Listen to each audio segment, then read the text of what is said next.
Hello बच्चों, नमस्कार, सत श्री अकाल, आदाब। कैसे हैं आप सब? स्वागत है आप सभी का एक बार फिर से इनऑर्गेनिक केमिस्ट्री की क्लास में। तो रिवीजन स्टार्ट हो गया है। पीरियोडिक टेबल का रिवीजन हमने कर लिया है। तबीयत अपनी थोड़ी सी ढीली है, इसलिए उतनी ज़्यादा एनर्जी आपको फील नहीं होगी। वैसे भी अब एनर्जी का क्या ही करना है, एग्जाम आने वाला है, एनर्जी तो आप लोगों की हाई होगी ही, है ना। तो बेटा मैं रिवीजन करवा रहा हूँ। तो आपसे एक छोटा सा निवेदन है कि आप कृपया अपने नोट्स खोल कर बैठे। वो नोट्स जैसे जैसे अपन पढ़ते जाएंगे आप आगे बढ़ते जाना। तो जैसे कि अपन ने पीरियोडिक टेबल में किया था, क्वेश्चंस के थ्रू रिवीजन किया था, बिल्कुल वैसे ही केमिकल बॉन्डिंग में भी क्वेश्चंस के थ्रू रिवीजन करेंगे हम लोग। क्वेश्चंस करते जाएंगे, टॉपिक की थ्योरी में रिवाइज कराता जाऊंगा, आपको याद दिलाता जाऊंगा। देखो अपन ने ऐसा ऐसा पढ़ा था, ऐसा ऐसा पढ़ा था, आप अपनी कॉपी खोल कर रखेंगे। अब जैसे अपन स्टार्ट करेंगे तो ऑक्टेट थ्योरी से चालू करेंगे, है ना। ऑक्टेट थ्योरी से चालू करेंगे। ऑक्टेट थ्योरी से पहले वो जो कर्व है वो तो आई थिंक आपको आता ही होगा, है ना। कर्व, तुम चाहो तो मैं वो कर्व भी बता देता हूँ एक बार तुम लोगों को, है ना।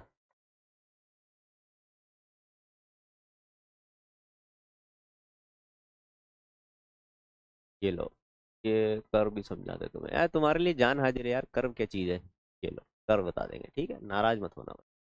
ये लो, ये लो ऐसे करके, ऐसा से एक कर्व पढ़ा था अपन ने, है ना। ये कर्व था, क्या था, हमने यहाँ पर लिया था इंटर न्यूक्लियर डिस्टेंस और यहाँ पर लिया था पोटेंशियल एनर्जी को, ठीक है। पोटेंशियल एनर्जी को लिया था, ठीक है। इधर जीरो पर थी पोटेंशियल एनर्जी और इधर की तरफ नेगेटिव में वैल्यूज थी पोटेंशियल एनर्जी की। तो हमने ये देखा था कि जैसे जैसे इंटर न्यूक्लियर डिस्टेंस कम होती है, जैसे जैसे इंटर न्यूक्लियर डिस्टेंस कम होती जा रही है, एनर्जी डिक्रीज होती जा रही है एटम्स की। तो एटम्स के बीच का इंटर न्यूक्लियर डिस्टेंस यहाँ पर लिया हुआ अपन ने, है ना। तो यहाँ पर अपने को मिनिमम एनर्जी लेवल मिला था, यानी कि ये जो स्टेट था ये बॉन्ड फॉर्मेशन वाला स्टेट था, ये बॉन्ड फॉर्मेशन वाला स्टेट था। यहाँ पर बॉन्ड का फॉर्मेशन हो गया था दो एटम्स के बीच में, ठीक है। तो जब बॉन्ड फॉर्मेशन हुआ है दो एटम्स के बीच में,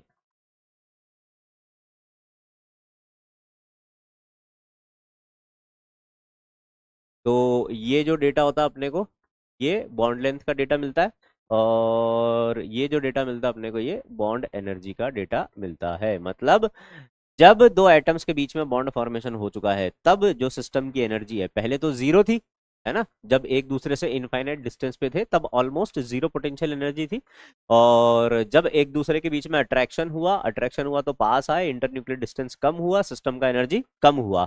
तो जब बॉन्ड नहीं बना था तब इतनी एनर्जी थी, और जब बॉन्ड बन गया तो इतनी एनर्जी हो गई। तो बॉन्ड बनने में इतनी एनर्जी रिलीज हुई, इसलिए इसको बॉन्ड एनर्जी बोलते हैं। और जब इनके बीच में मैक्सिमम अट्रैक्शन है, जब इनके बीच में बॉन्ड बन चुका है, तब जो इनका इंटर न्यूक्लियर डिस्टेंस है, इसको हम बोलते हैं बॉन्ड लेंथ। तो ये हमें बॉन्ड लेंथ का आइडिया देता है, ठीक है। इस पर एक क्वेश्चन भी आ चुका है, कोविड में आया था, है ना, कि भाई अपने को क्या बताना था, बॉन्ड एनर्जी बतानी थी H2 मॉलिक्यूल की। तो ये माइनस, अगर ये लेवल ए दे रखा है आपको, ये लेवल बी दे रखा है, तो आप क्या कर लोगे, ए माइनस बी या फिर बी माइनस ए कर दो, आप इनका डिफरेंस ले लो। तो इसका आपको, ठीक है, ये मिल जाएगा, ठीक है। तो फिर आता है अपना ऑक्टेट थ्योरी। ऑक्टेट थ्योरी में आपको पता ही है ऑक्टेट क्या होता है और डुप्लेट क्या होता है ना। बस आपको एक्सेप्शंस याद रखने। पांच एक्सेप्शंस पढ़े थे अपन ने। एक्सेप्शंस तो मेनली तीन ही होते हैं, बाकी तो आगे अपन कॉन्फ़िगरेशन के टाइप पढ़ते हैं, जैसे कि 18+2 कॉन्फ़िगरेशन और सूडो इनर्ट गैस कॉन्फ़िगरेशन और 9 to 17 इलेक्ट्रॉन कॉन्फ़िगरेशन। इसको फटाफट से एक बार देख लो, अपने नोट्स में से रिवाइज कर लो। आपको नोट्स में लिखवा रखी सारी चीजें। हाइपोवेलेंट क्या होता है आपको मालूम है, इलेक्ट्रॉन डेफिशिएंट होती है, और हाइपोवेलेंट स्पीशी ही लुईस एसिड की तरह भी बिहेव कर जाती है ना। तो आपको अगर ऐसे क्वेश्चन पूछ लिया जाए which of the following can behave as Lewis acid, तो सबसे पहले आप क्या चेक कर लो, हाइपोवेलेंट स्पीशी चेक कर लो। फिर हाइपरवेलेंट की बात करते हैं अपन, तो हाइपरवेलेंट में जिनमें 8 से ज्यादा इलेक्ट्रॉन हो। फिर ऑड इलेक्ट्रॉन मॉलिक्यूल्स की बात की थी अपन ने, जिनमें ऑड नंबर ऑफ इलेक्ट्रॉन्स हो। ऑड नंबर ऑफ इलेक्ट्रॉन्स अगर प्रेजेंट होंगे तो मॉलिक्यूल हमेशा पैरामैग्नेटिक होगा, ठीक है। तो इन सबके एग्जांपल्स आपके आंखों के सामने लिखे हुए, एक बार सबको देख लो। सब कुछ आसान है, कुछ भी मुश्किल नहीं है। अब उस पर अपन क्वेश्चन लगाएंगे, ठीक है।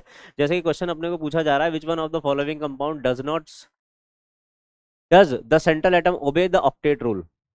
ऑक्टेट रूल कौन फॉलो कर रहा है, हमें ये बताना है। देख लेंगे, आ जाओ। Xzf4, तो बेटा जिनॉन का तो ऑलरेडी जो है वो ऑक्टेट कंप्लीट होता है, नोबल गैसेस का तो कंप्लीट होता है। अब ये अगर और बॉन्ड बनाएगा तो ऑक्टेट एक्सीड कर जाएगा। तो याद रखना, जिनॉन का या नोबल गैस का कोई भी कंपाउंड कभी भी ऑक्टेट रूल फॉलो नहीं कर सकता। तो ये नहीं करेगा, ये नहीं करेगा। ठीक है। SCl2 और AlCl3 देख लेते हैं। सल्फर के पास वैलेंस शेल में कितने इलेक्ट्रॉन होते हैं? 6। 2 Cl जुड़ेंगे तो हेलोजन सिंगल बॉन्ड से जुड़ते हैं, तो 1 2 3 4 5 6 7 8। इसका भी ऑक्टेट कंप्लीट, और क्लोरीन का तो है ही। ये ऑक्टेट रूल को फॉलो कर रहा है, आंसर जाएगा सी। और AlCl3 आपको मालूम ही है, बोरोन फैमिली के मेंबर जब भी 3 बॉन्ड बनाते हैं तो इनके पास एक वेकेंट ऑर्बिटल होता है और ये इलेक्ट्रॉन डेफिशिएंट होते हैं, इसीलिए तो ये लुईस एसिड की तरह बिहेव करते हैं। क्योंकि एल्यूमिनियम देखो, यहाँ पर एल्यूमिनियम के पास क्या है, 6 इलेक्ट्रॉन है और एक वेकेंट ऑर्बिटल है, तभी तो ये डाइमराइज हो जाता है। याद है ना, पी ब्लॉक में पढ़ा था अपन ने। ये क्या हो जाता है?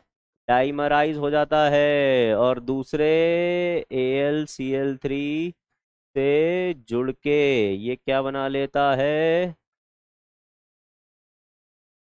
डाइमर बना लेता है ना। ये तो एक्स्ट्रा वाली चीज है, आपको ऐसे बता दी मैंने। ये इस क्वेश्चन में तो सिर्फ ऑक्टेट देखना है, तो जो कि SCl2 फॉलो कर रहा है।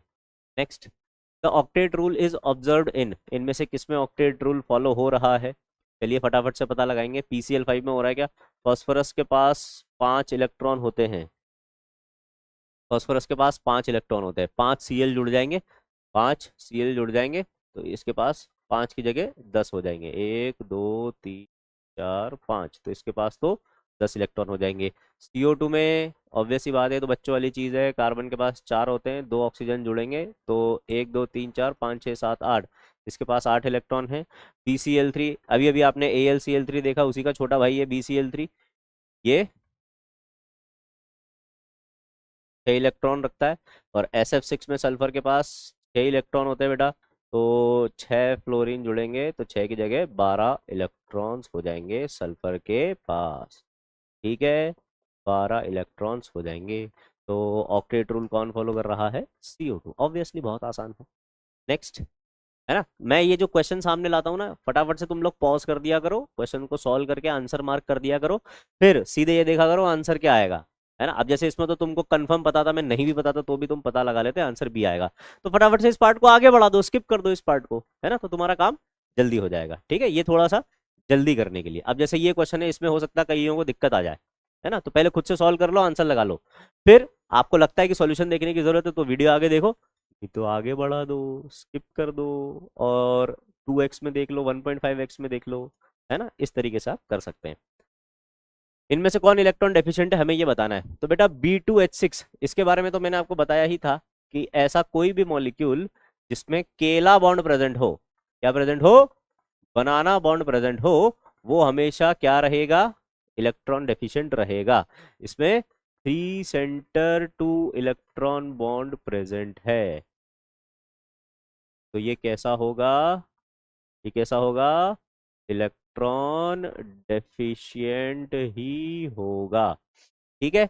PH3 की बात करें अगर बेटा, PH3 की अगर बात करें, तो PH3 ये तो ऑक्टेट फॉलो कर रहा है। C2H6 की बात करें और Si2H6 की बात करें, दोनों का स्ट्रक्चर सेम रहेगा, और दोनों में ऑक्टेट कंप्लीट है, क्योंकि 4 बॉन्ड बना रहा है, कार्बन भी और सिलिकॉन भी, दोनों में ऑक्टेट कंप्लीट है, इसमें नहीं है। आंसर जाएगा हमारा B2H6। ठीक है, इस तरीके से करना है आपको अब revision. Next, which one of the following contain ionic covalent and coordinate bond? ये अपने को बताना है कि इसमें आयनिक भी हो, कोवेलेंट भी हो और कोऑर्डिनेट भी प्रेजेंट हो। ठीक है, तो देख लेते हैं, आ जाओ। NaOH, NaOH Na प्लस और OH माइनस है। ठीक है, तो Na प्लस और OH माइनस के बीच में आयनिक बॉन्ड है। और OH में अगर अपन देखें तो ऑक्सीजन और ये हाइड्रोजन, ऑक्सीजन पर एक नेगेटिव चार्ज है, और ये कोवलेंट बॉन्ड से जुड़ा हुआ है हाइड्रोजन से, तो इसमें आयनिक भी है और कोवलेंट भी है, लेकिन कोऑर्डिनेट नहीं है। अपने को आयनिक, कोवलेंट और कोऑर्डिनेट तीनों चाहिए। ठीक है, ऐसे NaCl में अगर अपन देखें तो सिर्फ Na प्लस और Cl माइनस है। ठीक है, HCl में अगर अपन देखें तो H प्लस और Cl माइनस है। इस तरीके से अपने को H प्लस और Cl माइनस नहीं HCl में सिर्फ H और Cl के बीच में कोवलेंट बॉन्ड है। और NaCN, NaNC को देखें, ये NaCN नहीं है, ये NaNC है। NaCN होता तो वो Na प्लस और Cn माइनस होता। अब ये Na प्लस और Nc माइनस है बेटा, क्या है? Na प्लस और Nc माइनस। Nc माइनस में नाइट्रोजन से एक कोऑर्डिनेट बॉन्ड बनता है बेटा, किसकी तरफ? कार्बन की तरफ। नाइट्रोजन से एक कोऑर्डिनेट बॉन्ड बनता है कार्बन की तरफ, तो इसमें कोऑर्डिनेट बॉन्ड भी प्रेजेंट है। इसमें कोऑर्डिनेट बॉन्ड भी प्रेजेंट है। सॉरी, इसमें कोऑर्डिनेट बॉन्ड भी प्रेजेंट है, इसमें इन दोनों के बीच में आयनिक भी प्रेजेंट है और कोवेलेंट भी प्रेजेंट है। आंसर आ जाएगा हमारा डी। आंसर आ जाएगा डी। ठीक है, चलें आगे बढ़े। Next, which of the following is not a characteristic of covalent compound. अब कोवेलेंट कंपाउंड्स की अगर अपन कैरेक्टरिस्टिक्स की बात करें तो कौन कौन सी कैरेक्टरिस्टिक्स होती है? इनके मेल्टिंग पॉइंट्स लो होते हैं, कोवेलेंट कंपाउंड्स के लो मेल्टिंग पॉइंट होते हैं और आयनिक कंपाउंड्स के हाई होते हैं। नो डेफिनेट ज्योमेट्री, नहीं, डेफिनेट ज्योमेट्री तो होती है। Insoluble in polar solvent, covalent compound non polar solvent में या ऑर्गेनिक सॉल्वेंट में ज्यादा सॉल्युबल होते हैं, और जितना ज्यादा कोवेलेंट नेचर होगा उतना ज्यादा कम सॉल्युबिलिटी होगी पोलर सॉल्वेंट में। तो ये स्टेटमेंट भी सही जाता है। Small difference in electronegativity between the combining atoms, हाँ, जब इलेक्ट्रोनेगेटिविटी डिफरेंस कम होता है तब कोवेलेंट बॉन्ड बनता है। अगर इलेक्ट्रोनेगेटिविटी डिफरेंस ज्यादा होगा तब तो आयनिक हो जाएगा ना। 1.7 से ज्यादा होते ही डिफरेंस, वो तो आयनिक बॉन्ड की कैटेगरी में आ जाता है ना। तो स्मॉल डिफरेंस ये भी सही है। अपने को क्या बताया? नॉट अ कैरेक्टरिस्टिक, ये आंसर आ जाएगा अपना बी। ठीक है, next, the type of bond present in CuSO4.5H2। ये मैंने पहले भी आपको क्लास में करवाया था क्वेश्चन, है ना। ये क्वेश्चन सिर्फ इसलिए करवाया ताकि आपको इसका स्ट्रक्चर पता रहे, और कोऑर्डिनेशन पढ़ने के बाद तो इसका स्ट्रक्चर आप लोगों को पता होगा ही होगा। जैसे कॉपर, ये इस तरीके से एग्जिस्ट करता है, CuH2O4SO4.H2O, ये इस फॉर्म में एग्जिस्ट करता है बेटा। ये कंपाउंड इस फॉर्म में एग्जिस्ट करेगा। तो बेटा यहां पर कॉपर से 4 तो H2O लिगेंड जुड़े हुए हैं।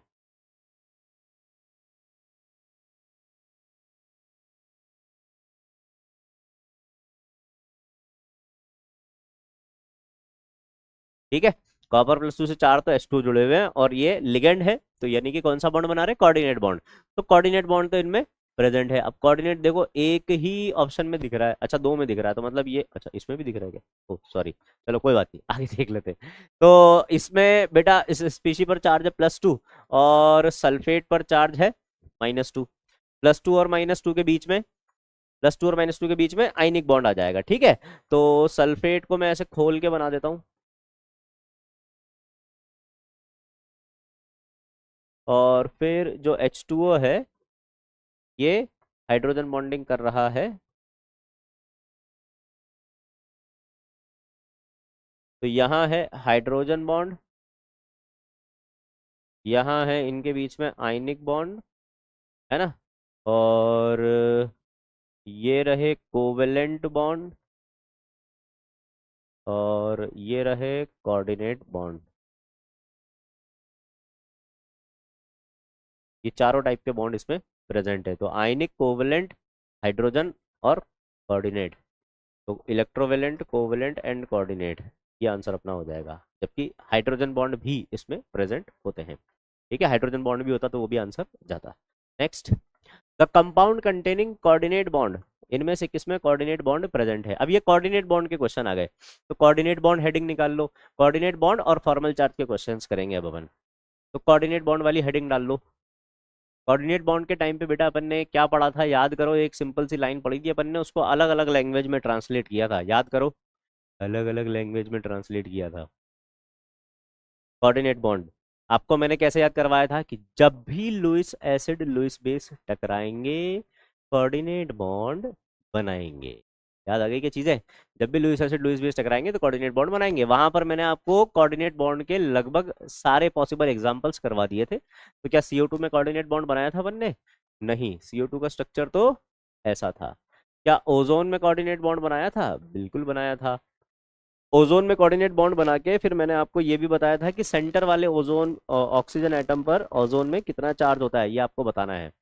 तो जब कोऑर्डिनेट बॉन्ड अपन बनाते हैं तो उसको कोवेलेंट में कैसे कन्वर्ट कर सकते हैं अपन? ऐसे कर सकते हैं, तो सेंटर वाले पर प्लस और बाजू वाले पर माइनस आ जाएगा। ठीक है, और फिर इसका रेजोनेंस भी हो जाएगा। रेजोनेंस हो जाएगा तो इसके रेजोनेटिंग स्ट्रक्चर बन जाएंगे।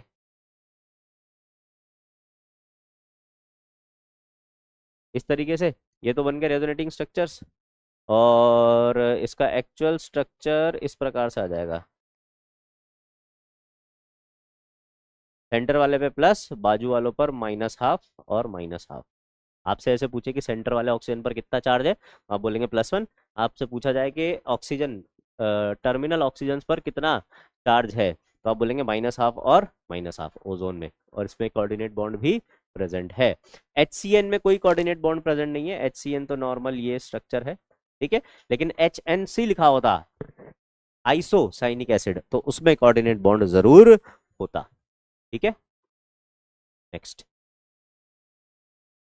ये आ गया फॉर्मल चार्ज का क्वेश्चन, ये आपकी कॉपी में भी किया हुआ है आपने, ठीक है। फॉस्फेट वाला आपको कॉपी में करवा रखा है ये, ठीक है। Phosphate the formal charge on each oxygen atom, the PO bond order, PO bond order भी बताना है और formal charge on each oxygen atom भी बताना है। तो फॉस्फेट का स्ट्रक्चर बना लो, ये लो, PO4 3 नेगेटिव है ना, ये 1, ये 2, ये 3, ये 4 है ना। अब सबसे पहले तो अपन फॉर्मल चार्ज एंड क्या दिया, बॉन्ड ऑर्डर पूछा है, ठीक है। तो बॉन्ड ऑर्डर निकाल लेते हैं पहले तो रेजोनेंस से, ठीक है। तो एक ऑक्सीजन पर तो डबल बॉन्ड बना दो, इस पर नेगेटिव, इस पर नेगेटिव और इस पर नेगेटिव बना दो, है ना। पर क्योंकि फॉर्मल चार्ज पूछा है तो ऑक्टेट के अकॉर्डिंग बनाना पड़ेगा, ऑक्टेट के अकॉर्डिंग बनाएंगे तो स्ट्रक्चर अगर डबल बॉन्ड बना दिया तो एक्सीड कर जाएगा, तो ये लो -1 -1, ठीक है। ये हो गया और इस पर आ जाएगा +1। तो ईच ऑक्सीजन एटम पर जो चार्ज आ गया वो तो आ गया -1, और ये आ गया अपना बॉन्ड ऑर्डर 1, ठीक है। ये तो हो गया अकॉर्डिंग टू ऑक्टेट। लेकिन जब ऑक्टेट थ्योरी फेल हो गई तो फिर इसका जो स्ट्रक्चर बनाया गया, अपन ने ऐसे स्ट्रक्चर बनाया इसका, ये लो, ये माइनस, ये माइनस और ये माइनस, ठीक है, ठीक है। अब देखो, अकॉर्डिंग टू ऑक्टेट थ्योरी चारों ऑक्सीजन पर फॉर्मल चार्ज -1 आ गया और बॉन्ड ऑर्डर 1 आ गया। अब ऐसा तो कोई आंसर नजर ही नहीं आ रहा ना, ये तो ऑक्टेट थ्योरी ने दिया था इसका, ये अकॉर्डिंग टू ऑक्टेट थ्योरी है। अब ऐसा तो कोई आंसर ही नजर नहीं आ रहा। अब तुम गफलत में पड़ जाओगे कि सर ऐसा तो आपने ये जो बताया था ऐसा तो कुछ ऑप्शन में है ही नहीं, पर ये तो ऑक्टेट थ्योरी के अकॉर्डिंग था। अब उसने अपने को ऐसा बोला नहीं है कि ऑक्टेट थ्योरी के अकॉर्डिंग बताओ, तो आप सबसे पहला फर्ज आपका ये बनता है कि आप ऑक्टेट थ्योरी के अकॉर्डिंग बनाओ, क्योंकि ये कंसेप्ट फॉर्मल चार्ज जो है ये ऑक्टेट थ्योरी नहीं दिया था, ठीक है। आंसर आपको एक ही मिलेगा, या तो इसके अकॉर्डिंग मिलेगा या इसके अकॉर्डिंग मिलेगा, और ज्यादातर अब इसी के अकॉर्डिंग आंसर मिलता है, इस वाले के अकॉर्डिंग, है ना। अब यहां पर निकालो आप, अब आपको रेजोनेंस नजर आ रहा है, रेजोनेंस नजर आ रहा है तो आप रेजोनेंस करवा दो। ये -3 चार्ज इस पाई बॉन्ड के साथ रेजोनेंस में है, ये पाई बॉन्ड जब रेजोनेंस करेगा तो 1 2 3 4 पोजीशन पे डिलोकलाइज होगा, तो 1 + π/σ से बॉन्ड ऑर्डर आ जाएगा। याद है बॉन्ड ऑर्डर कैसे निकालना बताया था, 1 + π/σ। तो कितने पाई डिलोकलाइज हो रहे हैं, 1, और कितनी पोजीशन पे, 4 पोजीशन पे, तो ये कितना आ जाएगा, 1.25, 1.25। और अपना ये जो चार्ज है, -3 चार्ज है, 4 ऑक्सीजन पे डिलोकलाइज होगा, तो -3/4, तो फॉर्मल चार्ज आ जाएगा, एवरेज फॉर्मल चार्ज और एवरेज बॉन्ड ऑर्डर यहाँ पर आपने निकाल लिया। तो माइनस का 0.75 और 1.25, माइनस का 0.75 और 1.25, ये अपना आंसर आएगा, ठीक है। ये भी सही है, वो भी सही है। ये पुराने टाइम में सही था, ऑक्टेट थ्योरी जब आई थी नहीं नहीं तब ये सही था, फिर बाद में जब ऑक्टेट थ्योरी फेल हो गई तो हमें स्ट्रक्चर एक्चुअली में पता चला कि स्ट्रक्चर ऐसा होता है, ऐसा नहीं होता है, फिर हमने इसके अकॉर्डिंग रेजोनेंस लगा के आंसर निकाला। तो आपसे मोस्ट प्रोबेबली आंसर इसी हिसाब से पूछे जाएंगे, रेजोनेंस के हिसाब से पूछे जाएंगे, ठीक है। चलिए नेक्स्ट आगे बढ़ते हैं। जैसे कि ओजोन में अपने से पूछा गया था अभी, तो ओजोन में भी अपन ने कैसे निकाला था, रेजोनेंस करा के ही तो निकाला था। अगर रेजोनेंस नहीं कराते तो इधर 2 और इधर 1 आता, लेकिन क्योंकि इसमें रेजोनेंस है, प्रेजेंट है रेजोनेंस, तो रेजोनेंस के अकॉर्डिंग अपन उसका आंसर देंगे। Next, what are the formal charges on central sulphur and each terminal oxygen. अब ये वाला आप करेंगे, ये आपका होमवर्क है बेटा, ये आपका होमवर्क है। अब SO2 में आपको निकालना है, ठीक है। ओजोन और फॉस्फेट का मैंने बता दिया, SO2 में आपको बताना है। स्ट्रक्चर में आपको बता देता हूँ, ठीक है, स्ट्रक्चर में आपको बता देता हूँ। सल्फर, ये लो, ठीक है। इसमें ऑक्टेट थ्योरी के अकॉर्डिंग बनाओगे तो एक कोऑर्डिनेट बॉन्ड बन जाएगा इसमें, ठीक है। ये आपका होमवर्क है, ये आप कर लेना, फॉर्मल चार्ट निकाल लेना। स्ट्रक्चर मैंने आपको बता दिया है, लोन पेयर लगा लेना उसमें सल्फर पे, है ना, यहाँ पर। Next, in which of the following species the bond is non directional. बेटा नॉन डायरेक्शनल बॉन्ड मतलब, नॉन डायरेक्शनल बॉन्ड मतलब ionic bond, ionic bond are non directional और कोवलेंट बॉन्ड आर डायरेक्शनल। तो आपसे ये पूछ रहा है इनमें से किसमें आयनिक बॉन्ड है, तो देख कर ही पता लग रहा होगा, Rb प्लस और Cl माइनस, आंसर हो जाएगा B. Next, which of the following is an example of sulph super octet molecule. बेटा सुपर ऑक्टेट मॉलिक्यूल क्या होता है? अब सपोज, वैसे तो मैंने क्लास में ये टर्म बता रखी है, पर इनकेस आपको नहीं भी पता ये टर्म सुपर ऑक्टेट क्या होता है, तो आप ऑप्शन देखकर समझ जाओगे अपने आप, ऑप्शन देखकर समझ जाओगे। इसमें इसमें इसमें इन तीनों में ऑक्टेट एक्सीड होता नजर आ रहा है क्या? तो जब भी ऑक्टेट एक्सीड हो रहा हो, समझ जाना कि सुपर ऑक्टेट वहां पर प्रेजेंट है, इसी को सुपर ऑक्टेट बोला जाता है। यानी कि हाइपर वैलेंट स्पीशीज जो है वो super octet molecule, super octet अपना रखती है, और वही सुपर ऑक्टेट मॉलिक्यूल्स कहलाते हैं। तो ClF3 में भी ऑक्टेट एक्सीड कर रहा है, PCl5 में भी कर रहा है, और IF7 में भी कर रहा है। जिसमें भी ऑक्टेट एक्सीड करेगा वो सुपर ऑक्टेट स्पीशीज कहलाएंगी। ठीक है, next, the type of bond present in N2O5। देखो वैसे तो ये पी ब्लॉक का क्वेश्चन है बेटा, और आपके पी ब्लॉक में से ये पार्ट हट चुका है, पर मैंने जानबूझ के ये इसलिए डाला है कि बता देते हैं, एक बार को देख लेते हैं, इन केस मान लो कभी जरूरत ही पड़ गई गलती से, तो फिर, है ना। तो मैं आपको क्या करता है, N2O5, N2O4, N2O3 इनके स्ट्रक्चर्स बता देता हूँ। ठीक है, तो N2O5 का स्ट्रक्चर अगर अपन बनाए बेटा, तो N2O5 का स्ट्रक्चर इस प्रकार से बनता है, नाइट्रोजन पर 5 ऑक्सीजन कुछ इस प्रकार से लगे हुए होते हैं 2 नाइट्रोजन के साथ। ठीक है, अब आपसे कुछ भी पूछा जाए आप बता दोगे। The type of bond present in, तो बेटा इसमें देखो कोऑर्डिनेट भी नजर आ रहे हैं और कोवलेंट भी नजर आ रहे हैं, आंसर हो जाएगा डी। ठीक है, ये N2O5 का स्ट्रक्चर है। ऐसे ही अगर N2O4 और N2O3 का भी आपको मैं बताऊं, N2O4 का स्ट्रक्चर अगर मैं आपको बताऊं, तो बेटा N2O4 का स्ट्रक्चर N2O5 के जैसा ही है, बस बीच में से ऑक्सीजन हटा देना। तो आपसे ये पूछा जाएगा कि N2O4 में क्या कोऑर्डिनेट बॉन्ड प्रेजेंट है, बोलेंगे हाँ। क्या N2O4 में NN बॉन्ड प्रेजेंट है, बोलेंगे हाँ। N2O5 में नहीं था, इधर बीच में ऑक्सीजन लग गया था, N2O4 में यह। ठीक है, ऐसे बेटा N2O3 की अगर अपन बात करें, तो N2O3 का स्ट्रक्चर बहुत ज्यादा इंपॉर्टेंट स्ट्रक्चर है, क्योंकि इसके एक से ज्यादा स्ट्रक्चर अपने को देखने को मिलते हैं। एक स्ट्रक्चर तो ये मिलता है N2O3 का, ठीक है, और एक स्ट्रक्चर अपने को ये मिलता है N2O3 का,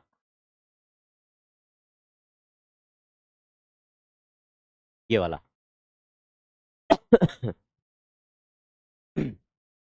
ठीक है, क्या N2O3 में NN बॉन्ड प्रेजेंट है? हाँ प्रेजेंट है। क्या N2O3 में NON बॉन्ड भी प्रेजेंट है? बोले हाँ प्रेजेंट है। ठीक है, इसके ये दोनों स्ट्रक्चर मिलते हैं अपने को देखने को, और N2O3 जो है ये ब्लू कलर का ऑक्साइड होता है, सॉलिड स्टेट में ये ब्लू कलर का अपने को मिलता है। पी ब्लॉक का पार्ट है बेटा, जो हट चुका था ये, है ना, ये हट चुका है, इसलिए आपको नहीं पढ़ाया पी ब्लॉक में। पर ऐसे ही अब लास्ट चल रहा है, तो मैंने कहा थोड़ी बहुत एक्स्ट्रा जानकारी आपको दे दी जाए, इन केस मान लो कभी कोई तुम्हारे सामने हीरो बनने की कोशिश करे, तो तुम्हें पता होनी चाहिए चीजें।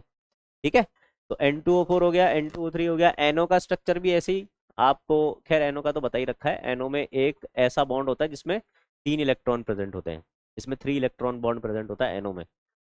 एनओ में 3 इलेक्ट्रॉन बॉन्ड प्रेजेंट होता है, बॉन्ड ऑर्डर इसका होता है 2.5 एनओ में। ठीक है, N2O का आपका पता ही है, N2O ये तो हो गया आपका एनओ का स्ट्रक्चर। ऐसे ही N2O का स्ट्रक्चर बना लो, N ट्रिपल बॉन्ड N और कोऑर्डिनेट बॉन्ड N, ये N2O का स्ट्रक्चर है। ठीक है, फिर कोऑर्डिनेट बॉन्ड को कोवलेंट में कन्वर्ट कर देना और रेजोनेंस करवा लेना, है ना। ये पूरी एक टेबल दे रखी पी ब्लॉक में आपको नाइट्रोजन वाले ऑक्साइड्स की, पर वो अब क्योंकि सिलेबस से हटा दिए गए हैं, तो अपन इन पर ध्यान नहीं देते। आप इनको बस एक बार लिख लो और छोड़ दो, ऐसे के ऐसे ही लिख लोगे तो दिमाग में रह जाएगा कि हाँ ऐसा कुछ हमने पढ़ा हुआ है। मान लो कभी अभी 5 तारीख को कुछ आ गया ऐसा, तो आपको हेल्प हो जाएगी अगर ऐसा कुछ आया तो। वैसे तो नहीं आएगा, हटा दिया गया है सिलेबस से। हाँ, तो NH3 and BF3 combined readily because of the formation of, ये ऑप्शंस गलत डाल दिए हैं, ऑप्शंस गलत डल गए हैं इसमें। ऑप्शन इसके वो hydrogen bond, covalent bond, coordinate bond और आयनिक बॉन्ड ये होने चाहिए थे, लिख देते हैं अपन। हाइड्रोजन बॉन्ड,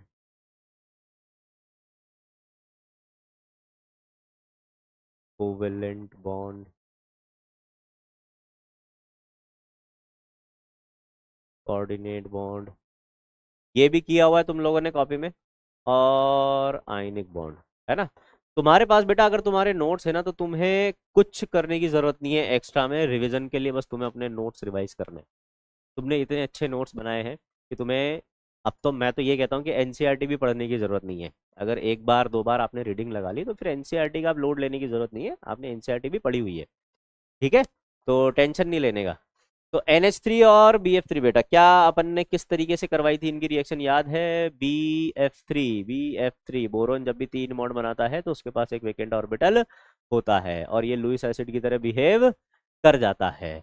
NH3 की बात करें तो NH3 में नाइट्रोजन का ऑक्टेट कंप्लीट है, उसके पास है एक लोन पेयर। तो लोन पेयर दे सकता है, इसका मतलब लुईस बेस की तरह ये बिहेव कर सकता है। तो जब भी लुईस एसिड लुईस बेस टकराएंगे, कोऑर्डिनेट बॉन्ड बनाएंगे।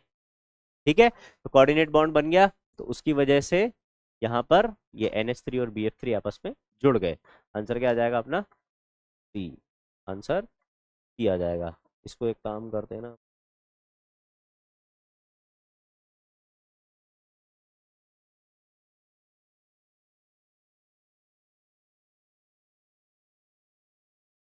ठीक है, सही है, आंसर सी हो जाएगा। ठीक है, चले आगे बढ़े। Next, what are the formal charges on boron and nitrogen respectively in the given structure? अब ये भी मैंने जानबूझ के इसलिए डाला है क्योंकि ये है इनऑर्गेनिक बेंजीन का स्ट्रक्चर। किसका स्ट्रक्चर है ये? इनऑर्गेनिक बेंजीन का स्ट्रक्चर। इनऑर्गेनिक बेंजीन क्या होता है? इनऑर्गेनिक बेंजीन होता है बेटा B3N3H6। आपके सिलेबस से हट गया है ये कंपाउंड पी ब्लॉक में से, और पहले जब था सिलेबस में तब भी उतने कभी कभी इस पर क्वेश्चन नहीं आया है ना। पर ऐसे ही ये एक्स्ट्रा वाली चीज थी और तुम्हें हल्का फुल्का पता होना चाहिए। तो जो दूसरी बार ड्रॉप ले रहे होंगे उन्हें ये पता होगा क्योंकि उन्होंने पहले पढ़ा हुआ होगा इसके बारे में, है ना। जो पहले ड्रॉपर है उन्हें भी पता ही होगा क्योंकि 12th में तुमने भी पढ़ा ही होगा जब तैयारी करी होगी नीट की, है ना। तो ड्रॉपर वाले बच्चों को तो पता होता है इनऑर्गेनिक बेंजीन के बारे में। तो बेटा आप मैं यहाँ पर ये क्वेश्चन इसलिए भी डाल रहा हूँ ताकि आपको मैं वो याद करवा सकूं कि मैंने आपको याद करो ये बताया था कि बोरॉन जब भी 4 बॉन्ड बनाएगा इस पर नेगेटिव चार्ज रहेगा, और नाइट्रोजन जब भी 4 बॉन्ड बनाएगा इस पर पॉजिटिव चार्ज रहेगा। ये याद रखना ही रखना है आपको। भाई अपनी ग्राउंड स्टेट में बोरॉन के पास 3 इलेक्ट्रॉन होते हैं वैलेंस शेल में, तो उनसे ये 3 बॉन्ड बना लेता है। ठीक है, अब चौथा बॉन्ड बनाने के लिए एक और इलेक्ट्रॉन चाहिए इसको, तो एक और इलेक्ट्रॉन अगर लेगा तो इस पर नेगेटिव चार्ज आएगा। तो इसको ऐसे याद रख लो ना कि बोरोन जब भी 4 बॉन्ड बनाएगा इस पर नेगेटिव चार्ज रहेगा। ऐसे ही नाइट्रोजन पर बेटा 5 इलेक्ट्रॉन होते हैं। नाइट्रोजन पर अगर 5 इलेक्ट्रॉन होते हैं और अगर ये 4 बॉन्ड बना रहा है तो एक इलेक्ट्रॉन यहाँ से हटाना पड़ेगा। एक इलेक्ट्रॉन यहाँ से हटाओगे तो कैसा चार्ज आ जाएगा? पॉजिटिव चार्ज आ जाएगा। तो नाइट्रोजन जब भी 4 बॉन्ड बनाएगा इस पर पॉजिटिव चार्ज रहेगा। तो ये लाइन डायरेक्टली याद रख लो ना कि बोरोन जब भी 4 बॉन्ड बनाएगा इस पर नेगेटिव, नाइट्रोजन जब भी 4 बॉन्ड बनाएगा इस पर पॉजिटिव चार्ज का। ऐसा चार्ज होगा, पॉजिटिव चार्ज। आ गई बात समझ में? आसान है चीज, है ना। तो अब वो आपसे पूछ रहा है कि what are the formal charges on. अच्छा, ये रहे देखो पिछले वाले क्वेश्चन के ऑप्शंस। ये पिछले वाले क्वेश्चन में होने चाहिए थे और ये वाले ऑप्शन जो यहाँ पर लिखे हुए हैं वो यहाँ होने चाहिए थे। ये गड़बड़ हो गई। ये गड़बड़ हो गई। कोई बात नहीं, इनको भी हटाओ। आगे का पीछे और पीछे का आगे हो गया।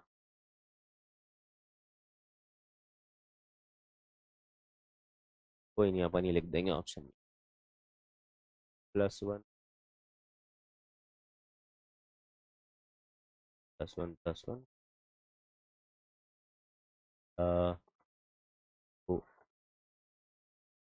अरे यार।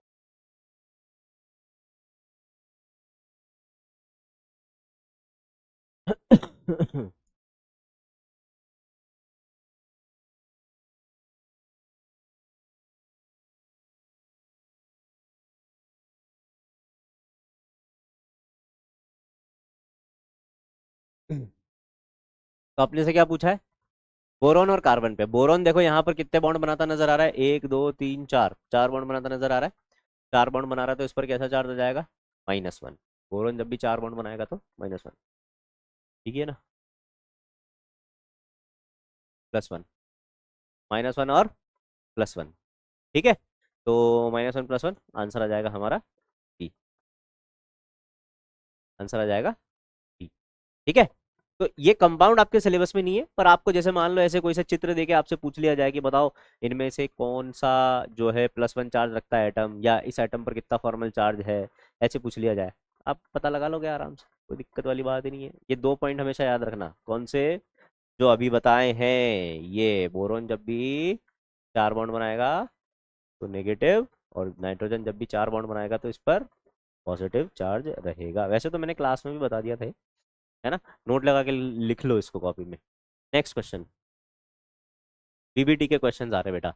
बीबीटी भी आसान थ्योरी है, ओवरलैपिंग अपन ने सीखी थी, इसमें ओवरलैपिंग कब ज्यादा अच्छी होगी, कब नहीं होगी, ये सब अपन ने देखा था, है ना। बीबीटी में पहले तो मैंने आपको ये सिखाया था कि ओवरलैपिंग होती क्या है, फिर उसके बाद मैंने एक्सटेंट ऑफ ओवरलैपिंग के बारे में बताया था, फिर उसके बाद टाइप्स ऑफ ओवरलैपिंग के बारे में बताया था। टाइप्स ऑफ ओवरलैपिंग में SS, SP, PP, थोड़ा बहुत आइडिया P और D का भी दिया था।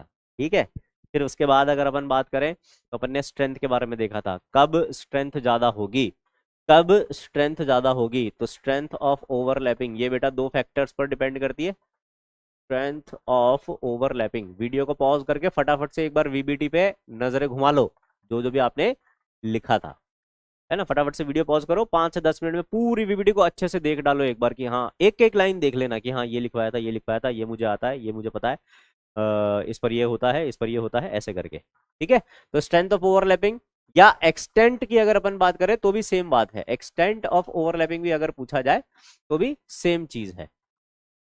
ये 2 फैक्टर्स पर डिपेंड करती है, पहला किस पर, साइज पर, it is inversely proportional to size. अगर साइज बढ़ेगा, किसका, ऑर्बिटल का, ऑर्बिटल का साइज अगर बढ़ेगा तो ओवरलैपिंग वीक होती जाएगी। और दूसरा directional nature, it is directly proportional to directional nature. Directional nature अगर बढ़ेगा, डायरेक्शनल नेचर का ऑर्डर क्या था, SPDF। एस कैसा होता है बेटा, नॉन डायरेक्शनल होता है। याद आ रही क्या कुछ चीजें, वैसे तो सब कुछ याद होगा तुम लोगों को, इतना अच्छे से पढ़ा है तुम लोगों ने।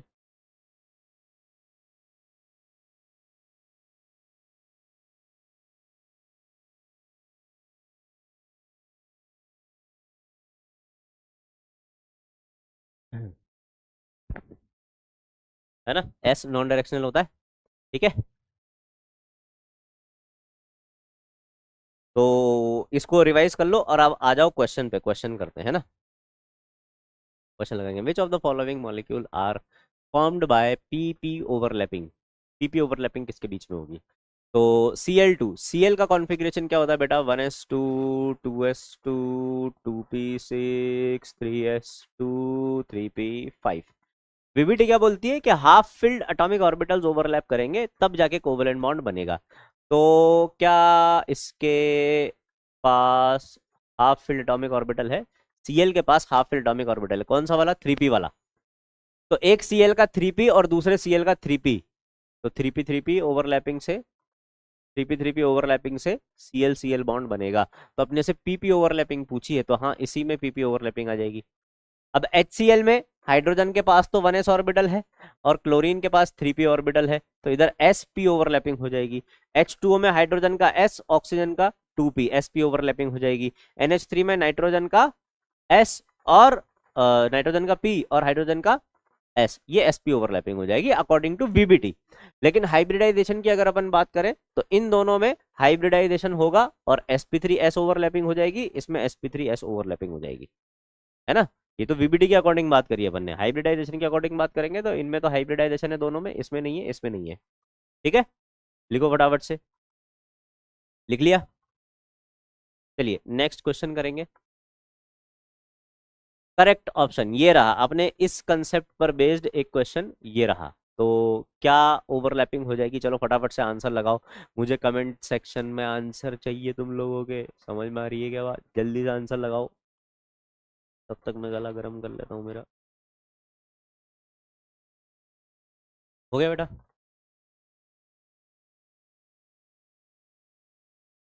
तो अपने को पूछा है स्ट्रेंथ ऑफ ओवरलैपिंग के बारे में, तो वही 2 फैक्टर देखने होते हैं अपने को, साइज और डायरेक्शनल नेचर। साइज कब देखेंगे? जब एन का वैल्यू डिफरेंट रहेगा। एन का वैल्यू यहाँ पर देखो सेम है तीनों में, तो जब एन का वैल्यू सेम होगा तब अपन क्या देखेंगे? Directional nature. और डायरेक्शनल नेचर के हिसाब से ये वाला ऑर्डर सही है, पी ज्यादा डायरेक्शनल है तो ज्यादा। ठीक है। और यहाँ पर अगर अपन देखें तो देखो इधर 1s और 1s से इधर 1s और 2p है, एन का वैल्यू चेंज हो गया तो अब साइज से देखेंगे, साइज बढ़ेगा तो ओवरलैपिंग का एक्सटेंट वीक होगा, तो ये ऑर्डर गलत आ गया, ये वीक होगा, ये ज्यादा स्ट्रांग होगा। फिर इधर भी एन का वैल्यू चेंज होता नजर आ रहा है, तो यहाँ भी साइज से देख लेंगे। तो 1s और 1s सबसे छोटा साइज 1s ऑर्बिटल का होगा, जितना छोटा एन का वैल्यू उतना ज्यादा अच्छी ओवरलैपिंग। तो 1s 1s, फिर 1s 2p और फिर 2s 2s। ठीक है, ये वाला ऑर्डर भी सही है, तो आंसर आ जाएगा अपना बोथ ए एंड सी। ज्यादा वाला ठीक हो गया। अब ठीक है, बोथ ए एंड सी। ठीक है, next. Which P orbital overlapping would give the strongest bond? ये तो पॉसिबल ही नहीं है, ये भी पॉसिबल नहीं है, ऐसी कोई ओवरलैपिंग पॉसिबल नहीं होती है। आपको मैंने वो सारे केसेस बता दिए थे जिनमें ओवरलैपिंग पॉसिबल नहीं है। ठीक है, वो भी देख लेना आप। अब यहाँ पर देखो, इधर अपन देखें, इधर ओवरलैपिंग पॉसिबल है, इधर भी पॉसिबल है। ये सिग्मा वाली ओवरलैपिंग है और ये पाई वाली ओवरलैपिंग है, तो ऑब्वियस सी बात है कौन सी वाली ओवरलैपिंग स्ट्रांग होती है? सिग्मा वाली। क्यों होती है? क्योंकि यहाँ पर इलेक्ट्रॉन डेंसिटी दोनों न्यूक्लियस के बीच में होती है, तो दोनों न्यूक्लियस का अट्रैक्शन होता है, जबकि यहाँ पर दोनों न्यूक्लियस के बीच में कोई इलेक्ट्रॉन डेंसिटी नहीं है। ओवरलैपिंग ऊपर नीचे हो रही है, अबव और बिलो ओवरलैपिंग हो रही है। ठीक है, तो यहाँ पर ये इफेक्टिव ओवरलैपिंग नहीं है। नेक्स्ट, हाइब्रिडाइजेशन के क्वेश्चन आएंगे। अब हाइब्रिडाइजेशन के क्वेश्चन, भाई वीबीटी में एक वो वाले क्वेश्चंस भी आपको करवा रखे हैं मैंने, एक्साइटेशन स्टेट वाले, जैसे कि ClF3 में Cl कौन सी एक्साइटेड स्टेट में है, SF6 में कौन सी एक्साइटेड स्टेट में है ना? सॉरी। तो pick out the incorrect statement from the following. Incorrect statement बताना है। sp hybrid orbitals are equivalent and are at angle of 180 degree with each other. सही है, अपने को क्या बताना है? इनकरेक्ट बताना है, ये तो करेक्ट स्टेटमेंट है। sp2 hybrid orbitals are equivalent and bond angle between any two of them is 120 degree, ये भी सही है।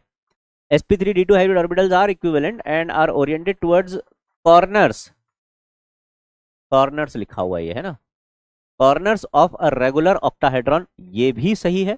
sp3d hybrid orbitals are not equivalent, sp3d hybrid orbitals are not equivalent, ये भी सही है। चारों ही तो स्टेटमेंट सही लिखे हुए हैं। And are oriented towards corners of regular octahedron, ये भी सही है, ये भी सही है, ये भी सही है। सारे स्टेटमेंट सही दे रखे हैं, तो यहाँ से इसको हटा लो, नॉट को हटा लो sp3d3 में, तो अपना आंसर डी हो जाएगा।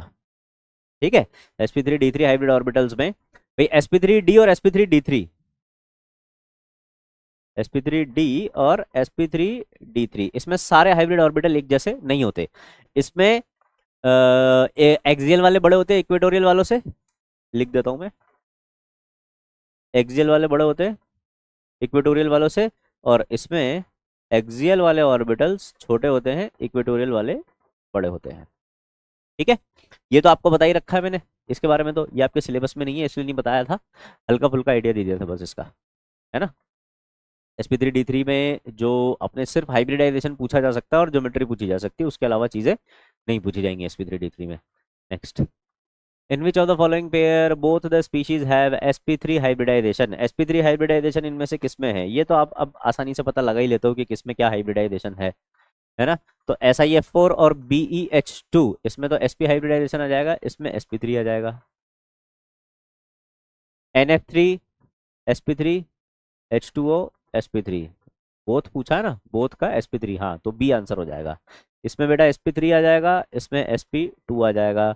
H3S, वाह, H2S कर लेना इसको, इसमें तो हाइब्रिडाइजेशन ही नहीं होता है और इसमें sp2 हाइब्रिडाइजेशन होता है, आंसर आ जाएगा बी। ठीक है, next, the state of hybridisation of central atom and, बेटा क्वेश्चन लगाते जाओ आप, आंसर लगाते जाओ फटाफट फटाफट। ठीक है, state of hybridisation of central atom and the number of lone pairs over the central atom in POCl3, तो POCl3 ऐसा हो जाएगा क्या? POCl3, अब हाइब्रिडाइजेशन निकाल लोगे तुम लोग, आ जाएगा sp3, और क्या पूछा है? नंबर ऑफ लोन पेयर 0, तो sp3 और 0 आंसर आ जाएगा। क्या आंसर आएगा? sp3 और 0, क्या आंसर आ जाएगा? sp3 और 0। Next, as the ASF5 molecule is trigonal bipyramidal. ठीक है, ये उसने अपने को पहले ही बता दिया कि ASF5 जो है वो ट्राइगोनल बाइपिरामिडल है। बताने की जरूरत नहीं थी, हमें वैसे ही पता है कि ये ट्राइगोनल बाइपिरामिडल है। The hybrid orbitals used by the arsenic atom. कौन कौन से हाइब्रिड ऑर्बिटल्स यूज किए हैं? तो बेटा sp3 डिहाइब्रिडाइजेशन है इसमें, तभी तो ट्राइगोनल बाइपिरामिडल है। और sp3 डिहाइब्रिडाइजेशन में एक s3p px py pz और एक d ऑर्बिटल पार्टिसिपेट करता है। कौन सा वाला? dz², तब जाके ट्राइगोनल बाइपिरामिडल ज्योमेट्री बनती है। और बेटा अगर dx²y² पार्टिसिपेट कर जाए तब क्या बन जाती है? स्क्वायर पिरामिडल ज्योमेट्री बन जाती है ना। तो अभी फिलहाल के लिए इसको यहाँ पर मत लिखो, कोऑर्डिनेशन में लिखेंगे इसको, है ना। sp3 d में dz² तो ट्राइगोनल बाइपिरामिडल ज्योमेट्री बनेगी। अब देख लो, इसको डी लिख लेना, ये कुछ तो भी लिखा हुआ है यहाँ पे, इसको डी लिख लेना। तो dz² कहाँ पर लिखा हुआ है? एक ही ऐसा ऑप्शन है जिसमें dz² लिखा हुआ है, आंसर आ जाएगा डी। आंसर आ जाएगा हमारा D, s px py pz and dz²। Next, the hybridization and shape of ClO3 negative. The hybridization and shape of ClO3 negative, ये एग्जाम में आ चुका पहले भी, वापस भी आ सकता है। तो बताओ इसका आंसर क्या जाएगा? सभी लोग कमेंट में आंसर देंगे जल्दी से। ClO3 नेगेटिव, तो sp3 एंड टेट्राहेड्रल, या ठीक है मैं सीधे आपको चित्र ही बना कर दे देता हूँ। ClO3 नेगेटिव, ये लो साहब, अब तो पता लगा लोगे। तो sp3 and tetrahedral, sp3 and trigonal pyramidal, sp3 and trigonal pyramidal, क्योंकि हाइब्रिडाइजेशन क्या है? sp3 है और एक लोन पेयर के साथ है बेटा, तो sp3 with one lone pair क्या बनता है? Trigonal pyramidal, trigonal pyramidal, answer आ जाएगा आपका D. Next, the state of hybridisation of xenon in XeF4। ऐसे क्वेश्चन भी कई बार आते हैं, लगातार कई बार आ चुके हैं बेटा जिनॉन के फ्लोराइड्स पर क्वेश्चंस। ठीक है, जिनॉन के फ्लोराइड मैंने आपको पहले ही बता दिया था, इंपॉर्टेंट है। तो sp3d2 आ जाएगा और स्क्वायर प्लेनर ज्योमेट्री आ जाएगी, स्क्वायर प्लेनर ज्योमेट्री आ जाएगी। अच्छा, इलेक्ट्रॉन ज्योमेट्री पूछी जाती तब क्या बोलते हैं अपन? ये तो हो गई इसकी ज्योमेट्री, या फिर ऐसे लिख देता कि मॉलिक्यूलर ज्योमेट्री। तो आंसर देते अपन क्या? Square planar. बेटा अगर इलेक्ट्रॉनिक ज्योमेट्री पूछा जाता तब अपन क्या जवाब देते? लिखो फटाफट से, कमेंट में आंसर नजर आना चाहिए, मतलब चैट में नीचे आंसर नजर आना चाहिए। इलेक्ट्रॉनिक ज्योमेट्री क्या हो जाएगी? इलेक्ट्रॉनिक ज्योमेट्री हो जाएगी बेटा इसकी स्क्वायर बाई पिरामिडल, जिसको हम ऑक्टाहेड्रल भी बोलते हैं।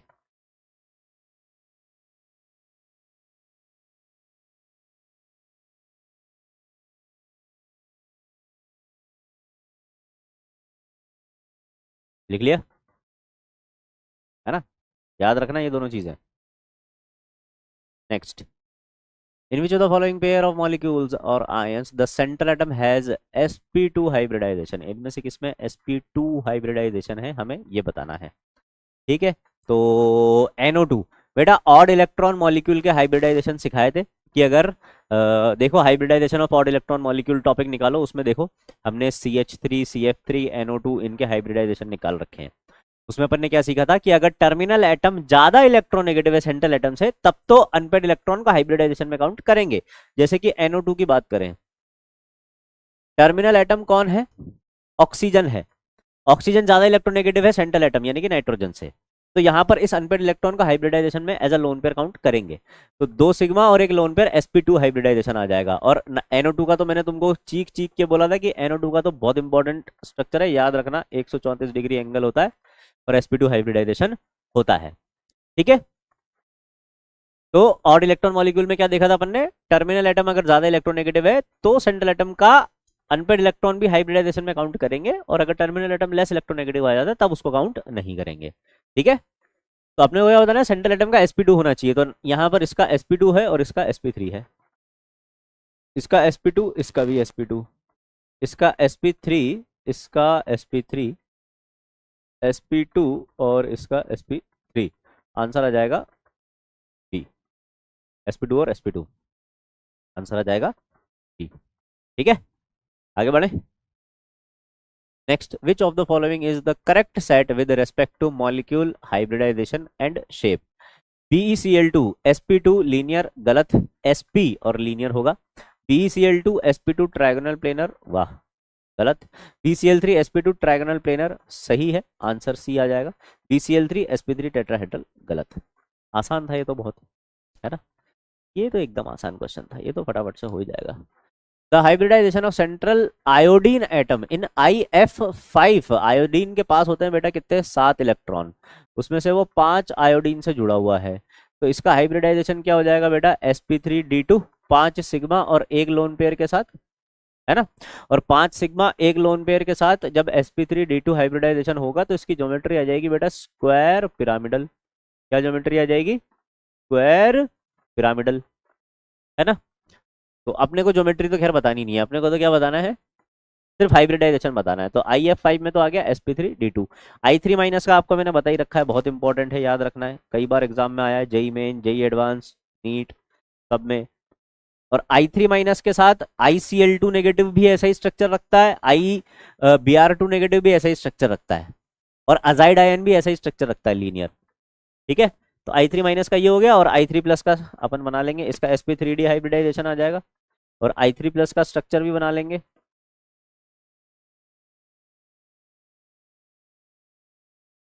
ये आ गया I3 प्लस का स्ट्रक्चर, I3 प्लस का स्ट्रक्चर, तो इसमें हाइब्रिडाइजेशन आ जाएगा बेटा sp3, तो sp3d2 sp3d और sp3, आंसर आ जाएगा ए, sp3d2 sp3d और sp3।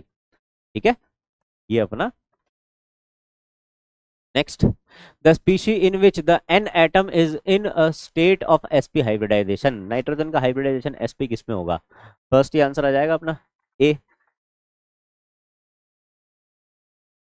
ये लो NO2 प्लस का स्ट्रक्चर, ठीक है।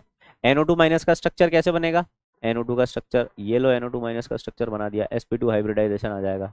ठीक है, NO3 माइनस का स्ट्रक्चर कैसे बनेगा, ये लो NO3 माइनस का स्ट्रक्चर बना दिया, ये NO3 माइनस का स्ट्रक्चर हमने बना दिया, और NO2 का स्ट्रक्चर तो अभी अभी बनाया था अपन ने, ये लो। ठीक है, नेक्स्ट, VAC PRT में बेटा अपन ने सबसे पहली बात, अगर अपन मैंने आपको जब VAC PRT पढ़ाया था तब मैंने आपको सबसे पहली लाइन ये लिखाई थी और ये बोला था कि पूरी VAC PRT जो है वो इसी ऑर्डर में समा जाती है। क्या था वो ऑर्डर, कि लोन पेयर रिपल्शन सबसे ज्यादा होगा, फिर lone pair bond pair repulsion सबसे ज्यादा होगा, and then bond pair repulsion सबसे ज्यादा होगा। ठीक है, ये रिपल्शन का ऑर्डर होता है। और बॉन्ड पेयर रिपल्शन में भी multiple bond repulsion, multiple bond single bond repulsion, और सिंगल बॉन्ड रिपल्शन, ये ऑर्डर था। ठीक है, ये पूरी VAC PRT है। अब इसके चलते अपन बॉन्ड पैरामीटर्स की बात करेंगे, यानी कि bond order, bond length, bond strength और बॉन्ड एंगल सबसे ज्यादा इंपॉर्टेंट। इन पर किस तरीके के क्वेश्चंस पूछे जा सकते हैं। आपको सबसे पहले बॉन्ड एंगल लिखवा रखा है, बॉन्ड एंगल कौन कौन से फैक्टर्स पर डिपेंड करता है, वो सारे एक सीक्वेंस में लिखा रखे हैं। सीक्वेंस वही रखनी है जो मैंने लिखवाई है, उसी सीक्वेंस से चेक करना है आपको। ठीक है, वही सीक्वेंस रखना, उसी सीक्वेंस से आपको चेक करने हैं।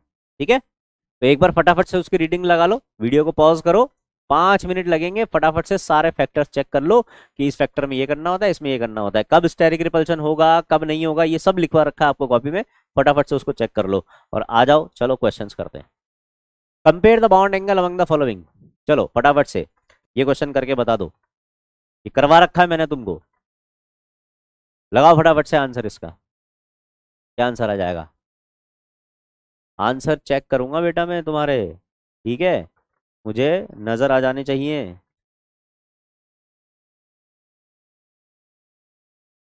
ठीक है, तो बेटा देखो, अपने को क्या दे रखा है, H2O दे रखा है, OF2 दे रखा है, इसमें सारे फैक्टर लग जाएंगे आपके, वो बॉन्ड एंगल वाले तो है ना, आपके दिमाग की सारी परतें खुल जाएंगी एक साथ। और फिर OCl2 दे रखा है, और फिर OMe2 दे रखा है अपने को। ठीक है।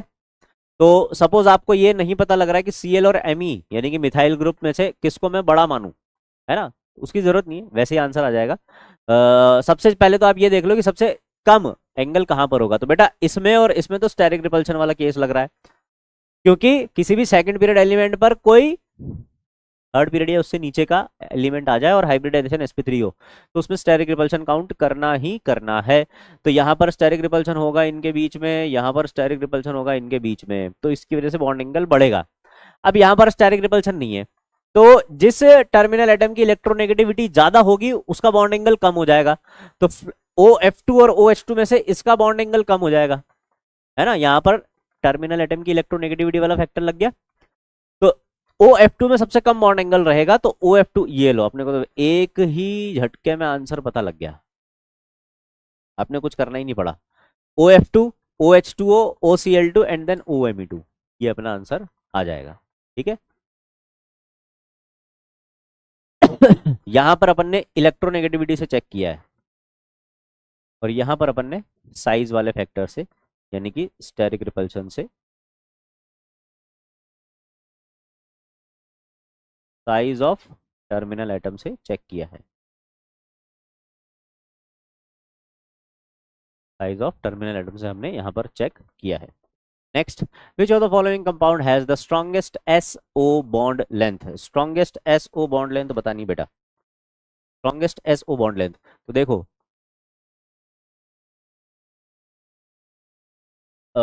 OSF2, ये इस तरीके से बना दो, ठीक है, ये लोन पेयर आ गया।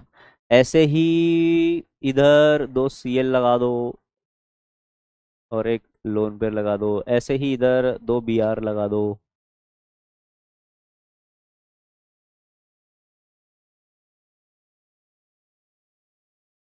ठीक है। अब अपने को बताना है क्या, क्या बताना है, लॉन्गेस्ट SO बॉन्ड लेंथ। अब देखो बेटा यहां पर टर्मिनल एटम देखो आप, SCl और Br, FCl और Br, ये टर्मिनल एटम है।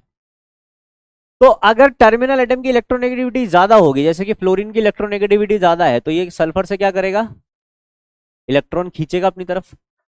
सल्फर से इलेक्ट्रॉन खींचेगा तो सल्फर पर क्या पॉजिटिव चार्ज आएगा, जितना ज्यादा इलेक्ट्रॉन खींचेगा उतना ज्यादा पॉजिटिव चार्ज आएगा।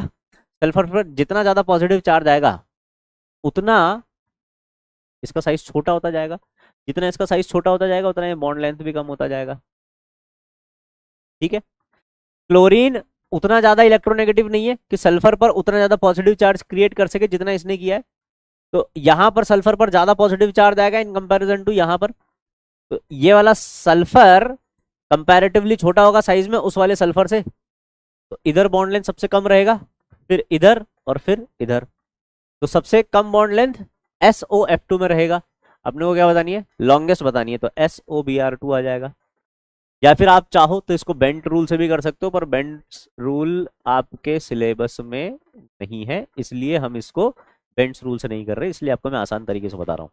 वरना अगर सपोज आप में से अगर कोई ऐसा है जिसको बेंट्स रूल आता है, तो बेटा बेंट्स रूल लगा दो।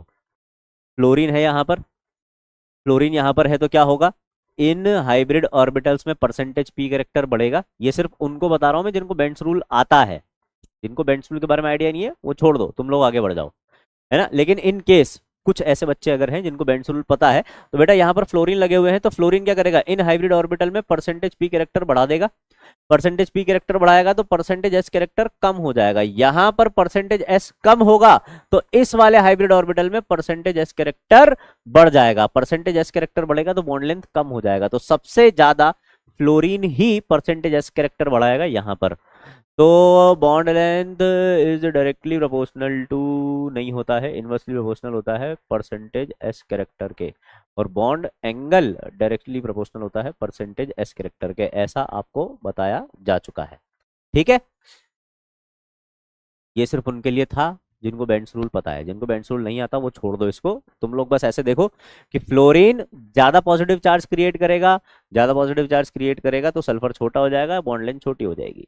ये उतना पॉजिटिव नहीं क्रिएट कर पाएगा तो ये बॉन्ड लेंथ उतनी छोटी नहीं हो पाएगी, और ये तो उससे भी कम इलेक्ट्रोनेगेटिव है, तो सबसे बड़ी बॉन्ड लेंथ अपने को SO की यहां पर मिलेगी। ठीक है, next, bond angle in PH3। इसके बारे में भी आपको पता ही है, मैंने बताया था ड्रेगोज रूल में। इसमें हाइब्रिडाइजेशन नहीं होता है, bond angle nearly equal to 90 degree होता है। वैसे इसमें 93 के आसपास होता है बॉन्ड एंगल, तो bond angle nearly equal to 90 degree होता है, क्लोज टू 90 डिग्री होता है, क्योंकि PH3 में हाइब्रिडाइजेशन नहीं हो पाता है।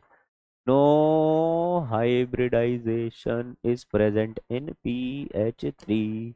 Next, in sp3d hybridization with two lone pairs, the lone pair are placed at sp3d में lone pair को कहाँ पे रखते हैं, इक्वेटोरियल पे, and shape of molecule is trigonal bi pyramidal. Lone pair को कहाँ रखेंगे, इक्वेटोरियल पोजीशन पे, और मॉलिक्यूल का शेप कैसा हो जाएगा, ट्राइगोनल बाई पिरामिडल। ठीक है, minimum bond angle sorry, minimum bond angle बताना है बेटा। NH3 में कितना होता है, 107 डिग्री होता है। CH4 में 109 डिग्री 28 मिनट होता है। H2O में 104.5 डिग्री होता है। और H2SE में नियरली इक्वल टू 90 डिग्री होता है। क्यों, क्योंकि इसमें हाइब्रिडाइजेशन नहीं होता, याद है ना, 15th और 16th ग्रुप के थर्ड पीरियड उससे नीचे वाले हाइड्राइड्स में नो हाइब्रिडाइजेशन। आंसर जाएगा H2SE due to Drago's rule. PCl5 and PBr5 exist in sp3d hybrid state in gaseous phase, but in solid state। अब वो solid state hybridization वाला topic निकाल लो। solid state hybridization में अपन ने क्या क्या पढ़ा था, आपको कुछ पॉइंट्स लिखाए थे मैंने, बस वो पॉइंट्स याद रखना है कि कौन कैसे एग्जिस्ट करता है। जैसे कि PCl5 की अगर अपन बात करें, तो PCl5 कैसे एग्जिस्ट करता है, PCl4 प्लस और PCl5 माइनस, है ना। ऐसे PBr5 कैसे एग्जिस्ट करता है, PCl4 प्लस और Br माइनस। ठीक है, तो आ जाओ देख लेते हैं। Which of the following statement is true? PCl5, P in PCl5 exists in sp3d hybridization state, while P in PBr5 exists in sp3d2 and sp3 hybridization state। देखो PCl5 तो बेटा ऐसे एग्जिस्ट करता है, PCl5 तो PCl4 प्लस और PCl6 minus, यानी कि sp3 और sp3d2 हाइब्रिडाइजेशन में ऐसे एग्जिस्ट करता है। और PBr5 कैसे एग्जिस्ट करता है, सॉलिड स्टेट में PBr4 प्लस और Br माइनस के फॉर्म में एग्जिस्ट करता है। तो यहाँ पर sp3 हाइब्रिडाइजेशन आ जाएगा और इधर नो हाइब्रिडाइजेशन।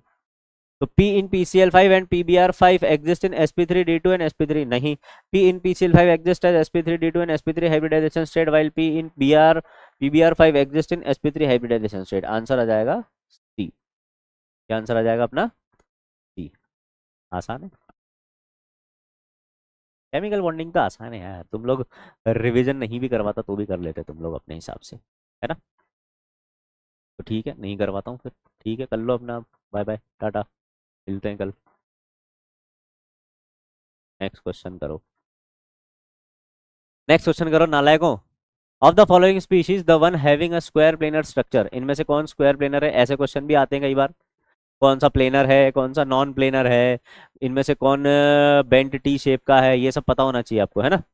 तो NH4 प्लस ये तो sp3 हाइब्रिडाइजेशन है, और sp3 में स्क्वायर प्लेनर बनता ही नहीं है, टेट्राहेड्रल बनता है, ट्रायंगल पिरामिडल बनता है और बेंट शेप बनता है। ये भी sp3 टेट्राहेड्रल है ना।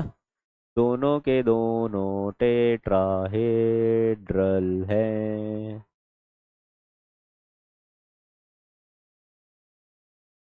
XeF4 sp3d2, ये तो अभी अपन ने देखा ही था, स्क्वायर प्लेनर ज्योमेट्री है, और ऑक्टाहेड्रल इलेक्ट्रॉन ज्योमेट्री है। SCl4, SCl4 क्यों लिखा हुआ है यार, SCl4 मत लिखो भैया, SCl4 मत लिखो,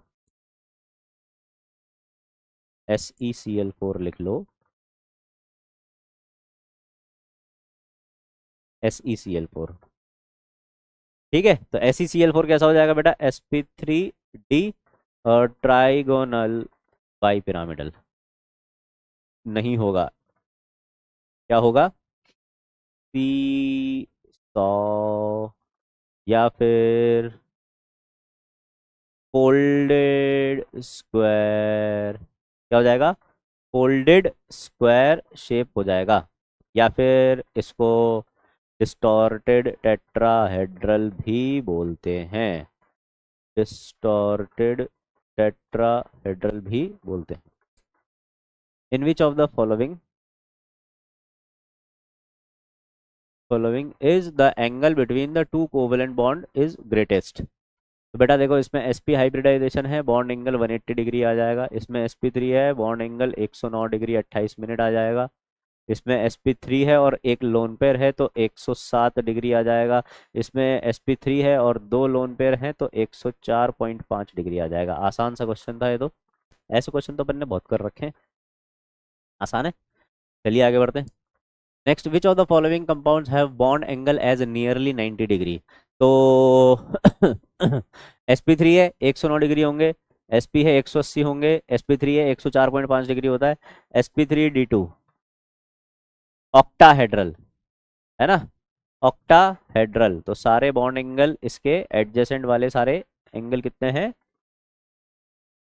90 डिग्री होंगे। क्या होंगे, 90 डिग्री के होंगे।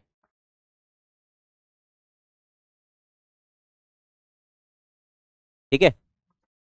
Next, decreasing order of bond angle, इसमें 180 डिग्री है, इसका तो मैंने आपको याद करवा ही रखा है, 134 डिग्री होता है। और SO2 में लेस देन 120 डिग्री होगा, क्योंकि SO2 का हाइब्रिडाइजेशन अपने को वैल्यू अगर नहीं भी पता तो भी कोई दिक्कत थोड़ी है, हाइब्रिडाइजेशन sp2 है और एक लोन पेयर है, तो bond angle less than 120 degree होगा। तो SO2 सबसे कम, ये पहला ही आंसर हो गया अपना, तो पहला ही आंसर आ गया, है ना। Next, which of the following statement is incorrect regarding structure of XeO2F2। तो बेटा XeO2F2 का स्ट्रक्चर कैसा है, पहले तो हाइब्रिडाइजेशन निकाल लो, तो sp3d हाइब्रिडाइजेशन आ जाएगा। पहले क्वेश्चन करो तुम लोग, इसका आंसर तुम लोग लगाओ, अच्छा क्वेश्चन है ये, एग्जाम में आने लायक है। पहले तुम लोग आंसर लगाओ फिर सॉल्यूशन देखना। तो XeO2F2 का जो स्ट्रक्चर बनेगा वो ऐसा बनेगा, XeO2F2 का स्ट्रक्चर ये लो साहब, ये बन गया XeO2F2। अब क्या पूछा आपने से, axial bonds are present in axial position, देखो कौन सी पोजीशन में, एक्सियल में है कि इक्वेटोरियल में है, Xe O bonds are present in equatorial. All XeF bond length are identical, all XeF bond length are identical, हाँ सही है, ये गलत है। एक्स नहीं, F XeF angle are 90 degree, नहीं ये तो कितना है, लगभग लगभग 180, इक्वल टू 180 नहीं है, 180 से थोड़ा सा कम है क्योंकि इसका रिपल्शन रहेगा, तो लगभग लगभग 180 है, ये स्टेटमेंट भी गलत है। The shape of molecule is octahedral, ना शेप ऑफ मॉलिक्यूल क्या है, सी सॉ, या फिर फोल्डेड स्क्वायर, या फिर डिस्टॉर्टेड ऑक्टाहेड्रल। आंसर आ जाएगा बी, आंसर आ जाएगा हमारा B. Next, find out the relation between adjacent angle, किसमें, ClF3 और BrF3 में, ठीक है पता लगा लेंगे। ये लो, दोनों ही बेंट टी शेप स्ट्रक्चर के हैं, दोनों ही टेढ़े हैं,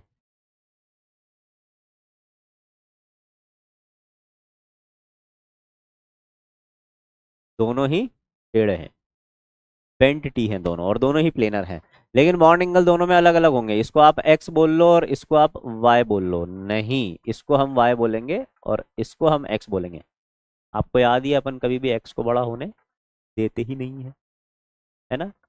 तो अब समझ गए होंगे तुम लोग क्या आंसर आ जाएगा। तो बेटा यहाँ पर देखो, ब्रोमीन जो है और क्लोरीन जो है, बस ये डिफरेंट है, बाकी सब कुछ सेम है, hybridization, lone pair, terminal atom सब सेम है। तो सेंट्रल एटम की इलेक्ट्रोनेगेटिविटी के बेस पे आंसर जाएगा। सेंट्रल एटम की इलेक्ट्रोनेगेटिविटी अगर कम होती है तो बॉन्ड एंगल भी कम हो जाता है। डाउन द ग्रुप जाने पर बॉन्ड एंगल डिक्रीज होते हैं, याद है ना, डाउन द ग्रुप जाने पर बॉन्ड एंगल डिक्रीज होते हैं, क्यों, क्योंकि सेंट्रल एटम की इलेक्ट्रोनेगेटिविटी कम होती है। तो BrF3 में जो बॉन्ड एंगल है ये कम होगा in comparison to ClF3, bond angle y will be greater than bond angle x।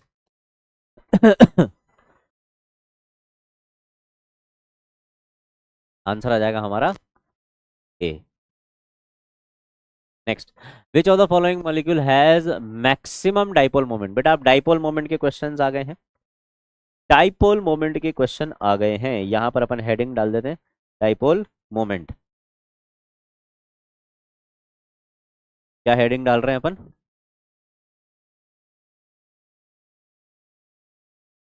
Dipole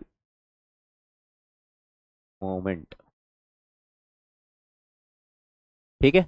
which of the following molecule has maximum dipole moment, ये हमें बताना है। डाइपोल मोमेंट निकालना है, निकाल लेंगे। तो देखो CO2 में तो आपको देखकर ही पता लग रहा है कि इसमें तो जीरो है डाइपोल मोमेंट। CH4 में भी आपको मैंने बता रखा है कि सारे टर्मिनल एटम सेम हो, सारे टर्मिनल एटम सेम हो, लोन पेयर जीरो हो, तो डाइपोल मोमेंट जीरो आ जाता है। इसका भी डाइपोल मोमेंट जीरो आ गया। NH3 और NF3 आपको कॉपी में ही कंपेयर करवा रखा है। NH3 और NF3 आपको कॉपी में ही कंपेयर करवा रखा है कि NH3 का ज्यादा होगा, क्यों? क्योंकि उधर सेम डायरेक्शन में है डाइपोल मोमेंट, इधर डाइपोल मोमेंट सारे सेम डायरेक्शन में है, जबकि यहाँ पर NF बॉन्ड में जो डाइपोल मोमेंट है वो ऑपोजिट डायरेक्शन में, तो इधर सब्ट्रैक्ट होकर मिलेगा, इधर ऐड होकर मिलेगा। NH3 का डाइपोल मोमेंट ज्यादा, आंसर आ जाएगा हमारा C। Next, identify the molecule that has zero dipole moment. इनमें से किसका जीरो डाइपोल मोमेंट है? तो देखो सारे terminal atom same, lone pair zero, mu zero dipole moment. और इसका कंप्लीट ऑर्डर ही लिखवा देता हूं मैं, तो CCl4, इसका म्यू तो आ जाएगा जीरो। फिर क्या दे रखा है आपको? CHCl3, CH2Cl2 और CH3Cl, ये आंसर आ जाएगा। कंप्लीट ऑर्डर ही लिखवा दिया आपको, ये लो। दो इंपॉर्टेंट ऑर्डर लिखवाए थे आपको, देखो उसमें से एक ऑर्डर यही है। दो इंपॉर्टेंट ऑर्डर लिखवाए थे, उसमें से एक ऑर्डर अपना यही है। डाइपोल मोमेंट की फटाफट से एक बार आप नजर घुमा लो। डाइपोल मोमेंट इंपॉर्टेंट टॉपिक है, यहां से क्वेश्चन आते हैं। डाइपोल मोमेंट इंपॉर्टेंट है, यहां से क्वेश्चन आते हैं। ठीक है। तो आपको मैंने कुछ ट्रिक्स बताई थी कैसे पोलर नॉन पोलर निकालना है, उस पर नजर मार लो अच्छे से एक बार, सारी एप्लीकेशंस देख लो डाइपोल मोमेंट की, है ना। एप्लीकेशन से ही आता क्वेश्चन, और 90% केस में तो यही क्वेश्चन आता है, कौन पोलर है कौन नॉन पोलर है। और उसमें भी 90% केस में आप देखते ही आंसर पता लगा लोगे कौन पोलर है कौन नॉन पोलर है। ठीक है, तो आपका ये जुगाड़ तो मैंने करवा रखा है, टेंशन नॉट। जुगाड़ तो मैंने सारे करवा रखे हैं तुम्हारे, इनऑर्गेनिक में सारे सही करवाने के। केमिस्ट्री में 180 चाहिए मुझे, याद रखना, प्रॉमिस किया था हमने। अब की बार 700 पार, नहीं रुकेंगे किसी भी कंडीशन में, याद है ना? भूल तो नहीं गए नालायकों? अब की बार 700 पार, किसी भी कंडीशन में नहीं रुकेंगे, भले तबीयत ठीक हो या ना हो। नेक्स्ट, डाइपोल मोमेंट ऑफ, ये तो किया हुआ आपकी DPP VPP का ही क्वेश्चन है ये तो, है ना। DPP में भी था ये। अगर इसका डाइपोल मोमेंट 1.5 डिबाई है, तो इसका डाइपोल मोमेंट क्या हो जाएगा?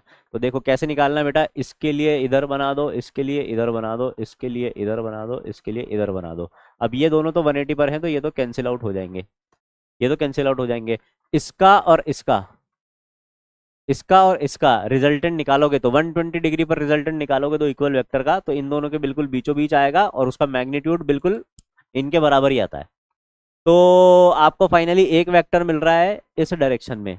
ठीक है, तो इधर इसका डाइपोल मोमेंट जो है 1.5 डिबाई मिल रहा है अगर, तो यहाँ पर ये जो एक बॉन्ड है इसका डाइपोल मोमेंट 1.5, इसका 1.5, इसका 1.5, इसका 1.5, ये दोनों तो कैंसिल हो गए। अब इन दोनों का रिजल्टेंट निकाला तो इनके बीच में आया, और उसका मैग्नीट्यूड इसके बराबर ही आता है, तो इसका भी 1.5 डिवाइड ही देखने को हमें मिलेगा। आंसर विल बी ए। ठीक है, लिखो फटाफट से। हो गया? चलो नेक्स्ट, नेक्स्ट क्वेश्चन करते हैं। विच of the following is the correct order of dipole moment? Dipole moment का करेक्ट ऑर्डर बताना है, तो NH3 और NF3 का तो अपन ने अभी देख लिया था, NH3 का ज्यादा होता है NF3 से, है ना। NH3 का ज्यादा होता है NF3 से। अब BF3 और H2O दे रखा है बेटा, तो BF3 तो नॉन पोलर होगा, है ना। फिर उसके बाद आ जाएगा अपना H2O, फिर आ जाएगा अपना NF3 और NH3, नहीं H2O तो आगे आएगा, H2O तो इनसे आगे आएगा, क्योंकि उसमें तो दो लोन पेयर है ना। H2O में तो दो दो लोन पेयर हैं, तो H2O का डाइपोल मोमेंट ज्यादा हो जाएगा, क्योंकि मैंने आपको बताया था, याद है, कि लोन पेयर का डाइपोल मोमेंट बहुत बहुत ज्यादा होता है किससे, बॉन्ड पेयर के डाइपोल मोमेंट से। तो इसमें तो एक ही लोन पेयर है NH3 और NF3 में, तो है ना। तो सबसे आगे H2 और सबसे पीछे BF3, ऐसा किस ऑप्शन में दिख रहा है, इसमें दिख रहा है, इसमें दिख रहा है। और उसमें भी NH3 NF3 BF3, बी अपना आंसर हो जाएगा बेटा, बी अपना आंसर हो जाएगा। ठीक है, इन दोनों लोन पेयर्स का इस तरफ हो जाएगा। ठीक है, नेक्स्ट आगे बढ़े। The dipole moment is minimum, minimum dipole moment पूछा बेटा। तो सबसे पहले तो ये देख लो, इनमें से कोई जीरो डाइपोल मोमेंट वाला तो नहीं है कहीं। तो देखकर ही पता लग रहा है BF3 जीरो डाइपोल मोमेंट है, मतलब मिनिमम इसी का होगा। तो देखते ही आंसर आ गया, है ना। NH3 NF3 अपन ने देख ही लिया था। SO2 में भी एक लोन पेयर है, तो डाइपोल मोमेंट कुछ ना कुछ तो इसका होगा। ये भी पोलर है, ये भी पोलर है, ये भी पोलर है, ये नॉन पोलर है, आंसर आ जाएगा BF3। Next, zero dipole moment is possessed by, वापस से जीरो डाइपोल मोमेंट, अरे यार क्या बात है, सभी जगह एक ही मॉलिक्यूल दे रखा है क्या।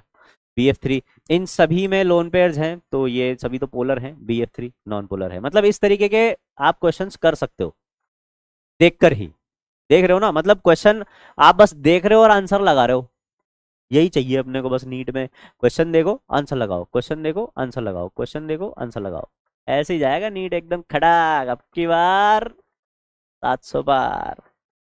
Next, select the structure which have a permanent dipole moment. Permanent dipole moment मतलब ये पूछ रहा है कि म्यू रिजल्टेंट किसका नॉन जीरो है। म्यू रिजल्टेंट जीरो मतलब डाइपोल मोमेंट जीरो हो गया, और परमानेंट डाइपोल मोमेंट जिसके पास कुछ ना कुछ डाइपोल मोमेंट हो। तो बेंजीन रिंग तो नॉन पोलर होती है, लेकिन इसका खुद का डाइपोल मोमेंट रहेगा, कैंसिल आउट नहीं हो पाएगा। ऐसे इसका भी रहेगा। और ये तो स्पेशल केस अपन ने देखा ही था, ये वाला और ये वाला। OH की जगह पे आप क्या लगा दो, SH थायो एल्कोहल लगा दो।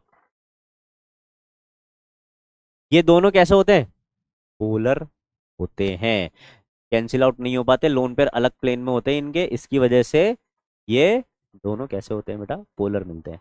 ठीक है, ये भी पोलर है, ये भी पोलर है, वो भी पोलर है, ये भी पोलर है, all of these are polar, है ना।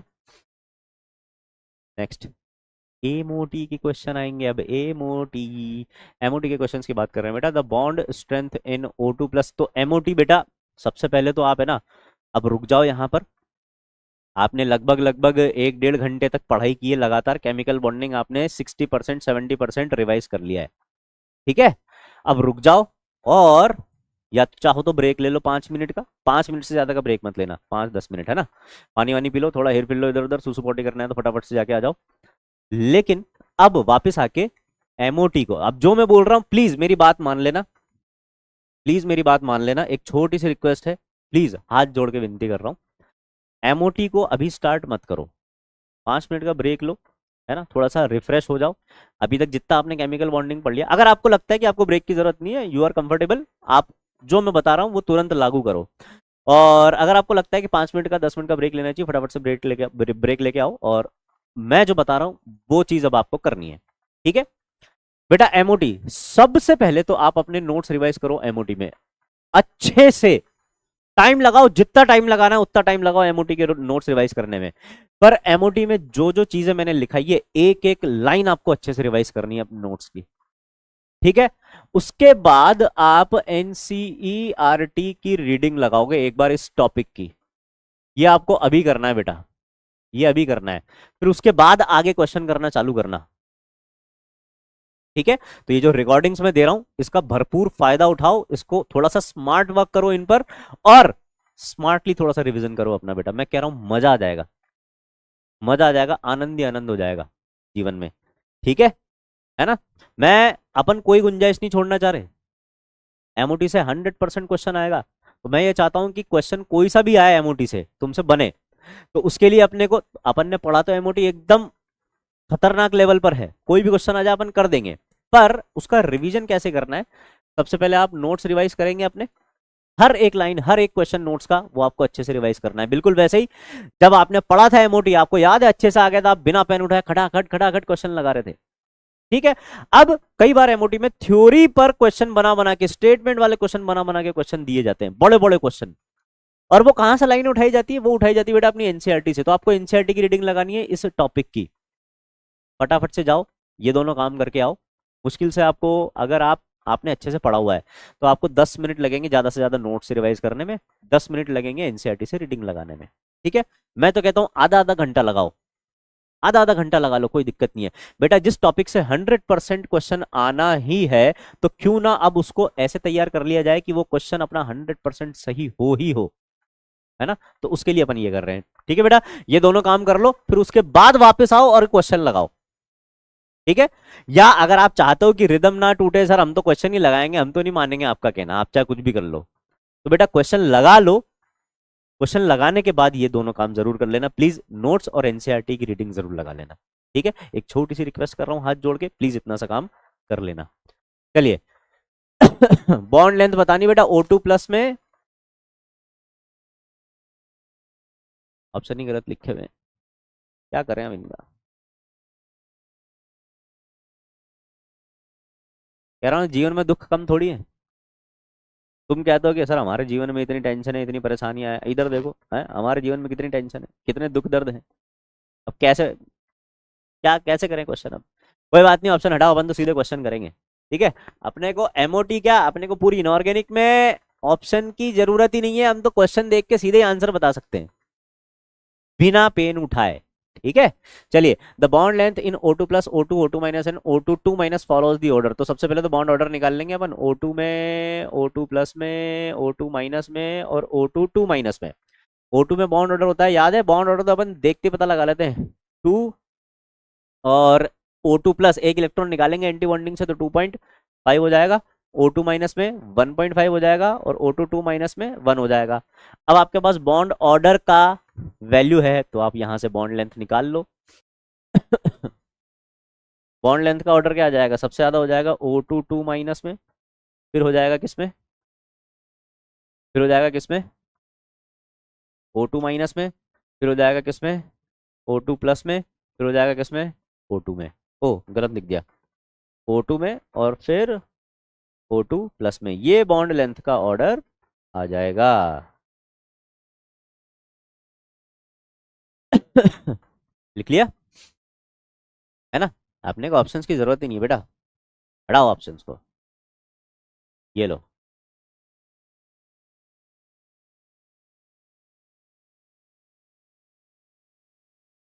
ऑप्शन की जरूरत नहीं है और हम वैसे ही गलती कर देंगे। ठीक है, ये लो। अब ठीक है ना। चलो फटाफट से। अब अब मुझे पता था, मुझे मालूम था यही होगा, मुझे पता था यही होगा। अब इधर के जो ऑप्शंस थे ना, हैं देख रहे हो, दुख दर्द पीड़ा, ये ऑप्शन है और ये क्वेश्चन है, तो मैं इनको सही कर देता हूँ। ठीक है,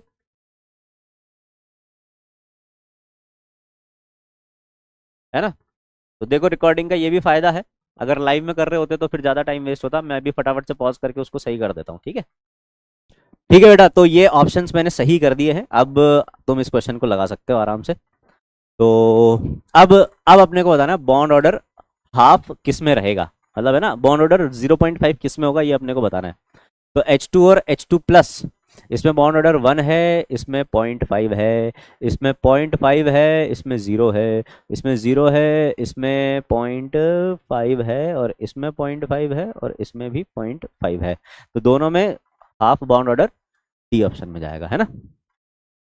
वो तो तुम्हारे सामने ऑप्शन गलत लिखे हुए थे, ऑप्शन सही हो गए तो तुमने आंसर भी सही कर दिया, आसान सा क्वेश्चन था। देखो कभी कभी जीवन में ऐसी परेशानियां आएंगी, कभी कभी जीवन में ऐसी परेशानियां आएंगी जिनको इग्नोर ही करना पड़ेगा, कोई रास्ता नहीं होगा तुम्हारे पास इग्नोर करने के अलावा, या तो तुम उन परेशानियों से परेशान होते रहो या फिर उनको इग्नोर मार के आगे बढ़ जाओ, जैसे कि अभी मैंने इग्नोर मारा है।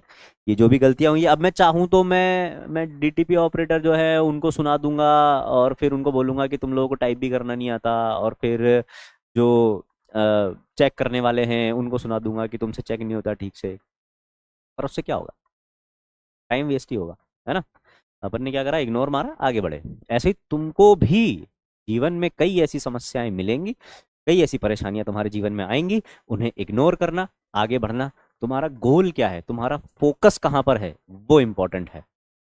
ठीक है, अगर तुम्हारे फोकस को कोई बिगाड़ रहा है, तुम्हारे गोल से तुम्हें कोई दूर कर रहा है, उस पर तुम्हें नाराज होना है, उस पर तुम्हें गुस्सा होना है।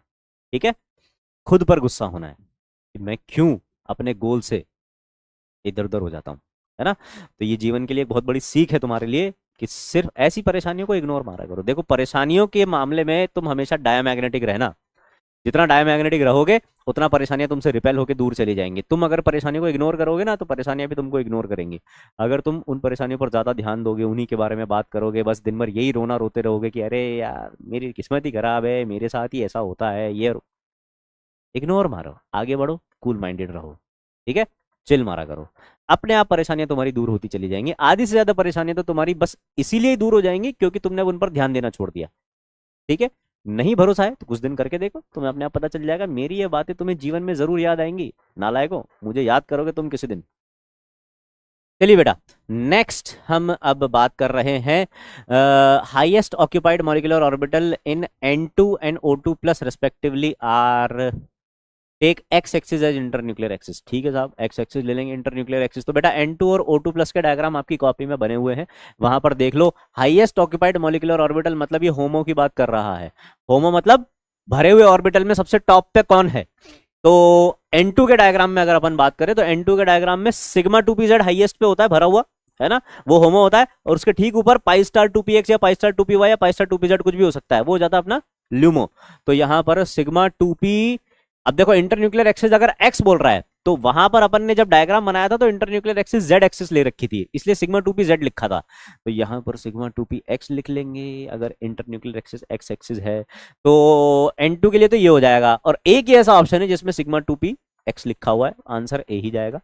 और अगर O2 की बात करें तो O2 में ऊपर दोनों पाई वाले जो मॉलिक्यूलर ऑर्बिटल होते हैं एंटी बॉन्डिंग वाले, उनमें इलेक्ट्रॉन प्रेजेंट होते हैं, होमो के केस में, है ना। तो होमो जो O2 का हाईएस्ट ऑक्यूपाइड मॉलिक्यूलर ऑर्बिटल है वो है पाई स्टार 2px या pi star 2py, pi star 2pz।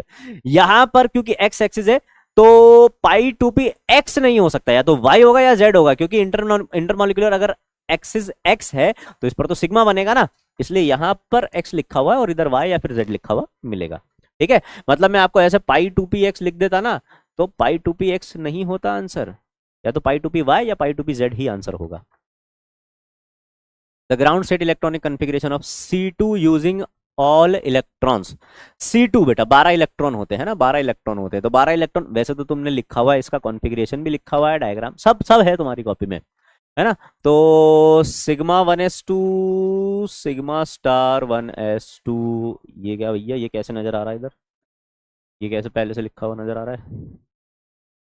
Sigma star 1s2 sigma 2s2 sigma star 2s2। फिर आ जाता है पाई 2px पाई 2py, क्योंकि 14 से कम वाला डायग्राम है ना, तो सिग्मा वाला ऊपर रहता है। तो पाई 2px और पाई 2py, इसमें इंटरन्यूक्लियर एक्सिस वगैरह कुछ भी नहीं बोला, तो कोई सा भी ले लो, इन दोनों में दो दो इलेक्ट्रॉन आ जाएंगे, ये हो जाएगा अपना C2 मॉलिक्यूल। ठीक है, तो अब देख लो ऐसा कन्फिग्रेशन कहां पर नजर आ रहा है। Sigma 1s2 sigma star 1s2, sigma 2s2 sigma star 2s2, pi sigma 2p और सिग्मा 2p नहीं, सिग्मा 2p नहीं, पाई 2px होगा बेटा, ये गलत हो गया। इधर भी सिग्मा 2p दे रखा है, ये भी गलत हो गया। इधर भी सिग्मा दे रखा है, ये भी गलत हो गया।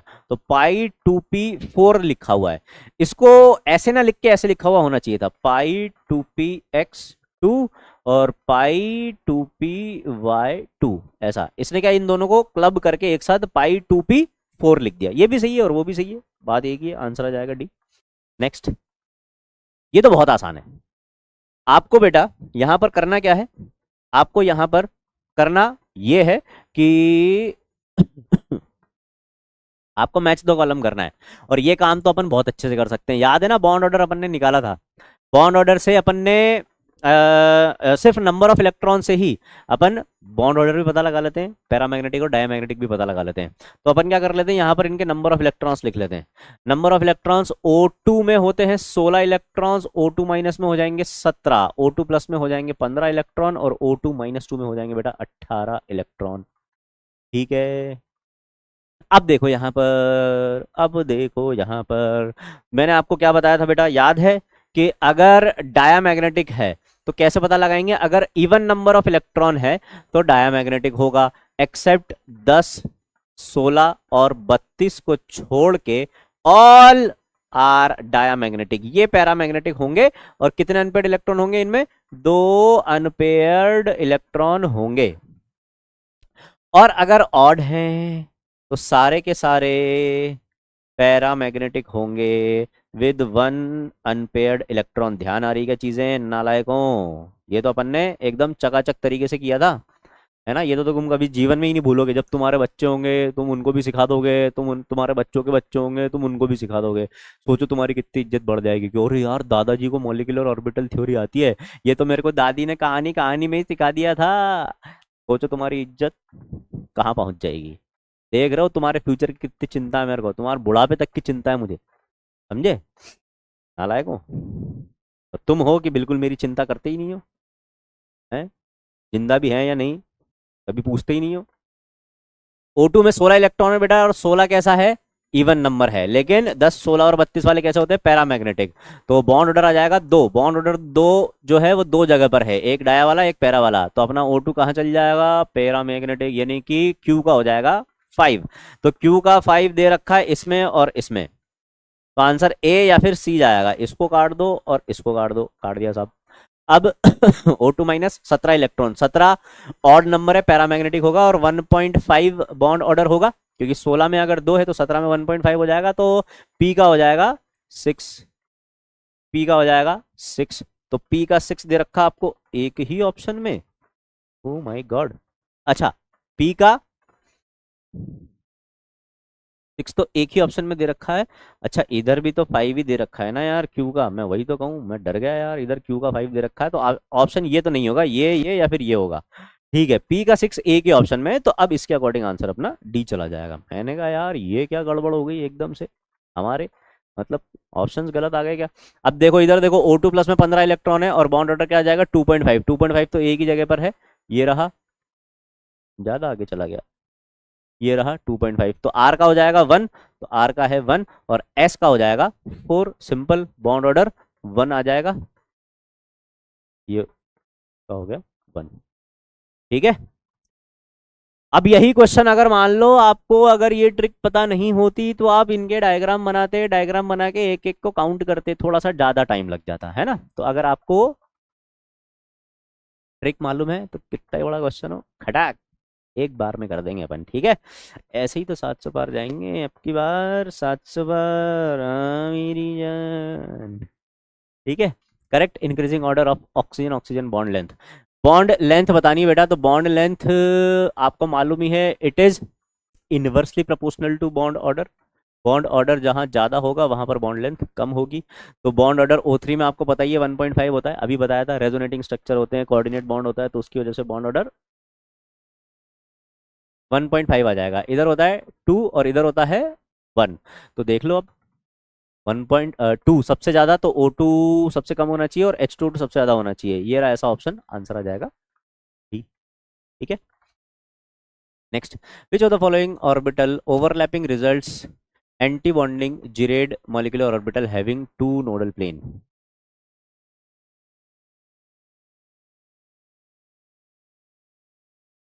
देखो बेटा जिरेड अनजिरेड क्या होता है, जिरेड अनजिरेड वैसे तो मैंने आपको नहीं बताया जाता डिटेल में इसके बारे में, पर हल्का फुल्का आइडिया दे दिया था उसी टाइम पे। नोडल प्लेन के बेस पे अपन पता लगाते हैं, और ये सिमेट्री को रिप्रेजेंट करता है जिरेड अनजिरेड। तो अगर जिरेड है तो अपन बोलते हैं सिमेट्रिकल ऑर्बिटल है, अनजिरेड है तो अपन बोलते हैं अनसिमेट्रिकल ऑर्बिटल है। तो बेटा अगर नोडल प्लेन जीवन है तो अपन बोल देते हैं कि मॉलिक्यूलर ऑर्बिटल कैसा है, जिरेड है। और अगर नोडल प्लेन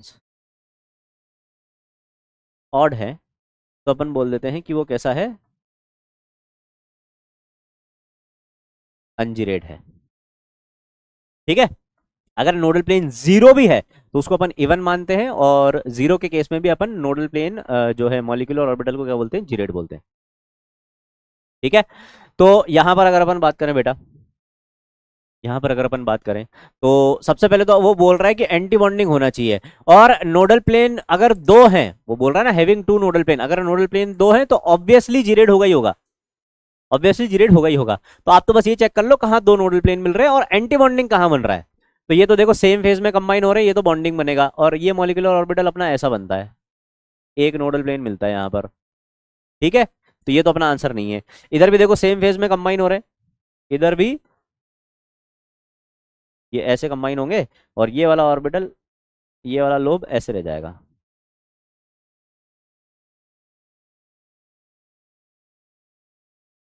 दो नोडल प्लेन तो आ रहे हैं, लेकिन ये बॉन्डिंग मॉलिक्यूलर ऑर्बिटल है क्योंकि सेम फेज में कंबाइन हो रहा है। तो ये नहीं है, ये नहीं है, मतलब ऑब्वियसली आंसर तो अपना बी ही जाना है। कैसे जाना है बी? यहाँ पर ये दोनों देखो बेटा एंटी बॉन्डिंग मॉलिक्यूलर ऑर्बिटल बना रहे हैं क्योंकि ऑपोजिट फेज में कंबाइन हो रहे हैं। तो ये ऐसे बनेगा, इधर प्लस इधर माइनस, और इधर माइनस इधर प्लस, ऐसे बन जाएगा ये, ठीक है।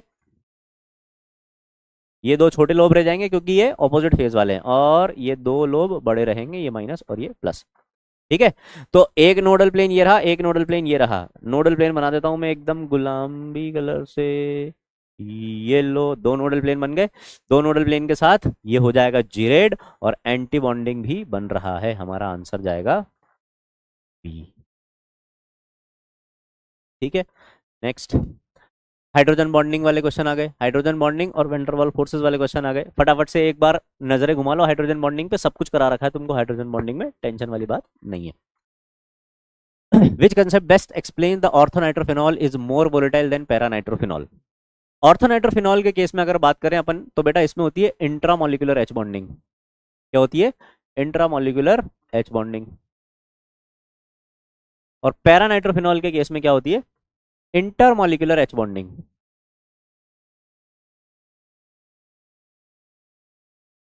तो इंटरमोलिकुलर एच बॉन्डिंग मतलब मॉलिक्यूल्स के बीच में हाइड्रोजन बॉन्ड है। इंट्रामोलिकुलर एच बॉन्डिंग मतलब एक मॉलिक्यूल के अंदर ही हो गई हाइड्रोजन बॉन्डिंग, तो अब दूसरे मॉलिक्यूल के बीच में, दूसरे और इस मॉलिक्यूल के बीच में एच बॉन्डिंग नहीं है। तो अब कौन से फोर्सेस होंगे यहां पर? इंटरमोलिकुलर फोर्सेस कौन से होंगे?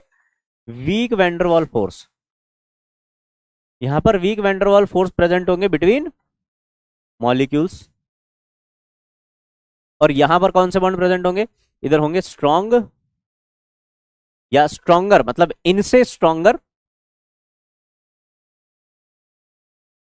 हाइड्रोजन बॉन्ड्स होंगे बिटवीन मॉलिक्यूल्स, ठीक है। चले आगे बढ़े, तो इसका आंसर आ जाएगा अपना hydrogen bond. Next, hydrogen bond is strongest in, ठीक है। तो ये समझ में आ गया ना भाई अपने को क्या बोला है कि वोलेटाइलिटी जो है ऑर्थोनाइट्रोफिनॉल की ज्यादा क्यों है? क्योंकि इधर वीक फोर्सेस है मॉलिक्यूल्स के बीच में, मॉलिक्यूल के बीच में वीक फोर्सेस होंगे तो जल्दी टूट जाएंगे, जल्दी टूट जाएंगे तो जल्दी वेपर बन जाएगी, जल्दी वेपर बन जाएगी तो ज्यादा वेपर प्रेशर भी ऑर्थोनाइट्रोफिनॉल का होगा। तो जब इंटरमॉलिक्यूलर फोर्सेस वीक होंगे उनके बॉइलिंग पॉइंट्स कम होंगे, जिनके बॉइलिंग पॉइंट्स कम होंगे उनका वेपर प्रेशर ज्यादा होगा। Next, they the hydrogen bond is strongest in, hydrogen bond strongest होने के लिए बेटा हाइड्रोजन का जुड़ा होना चाहिए किसी स्ट्रॉन्ग इलेक्ट्रोनेगेटिव एलिमेंट से।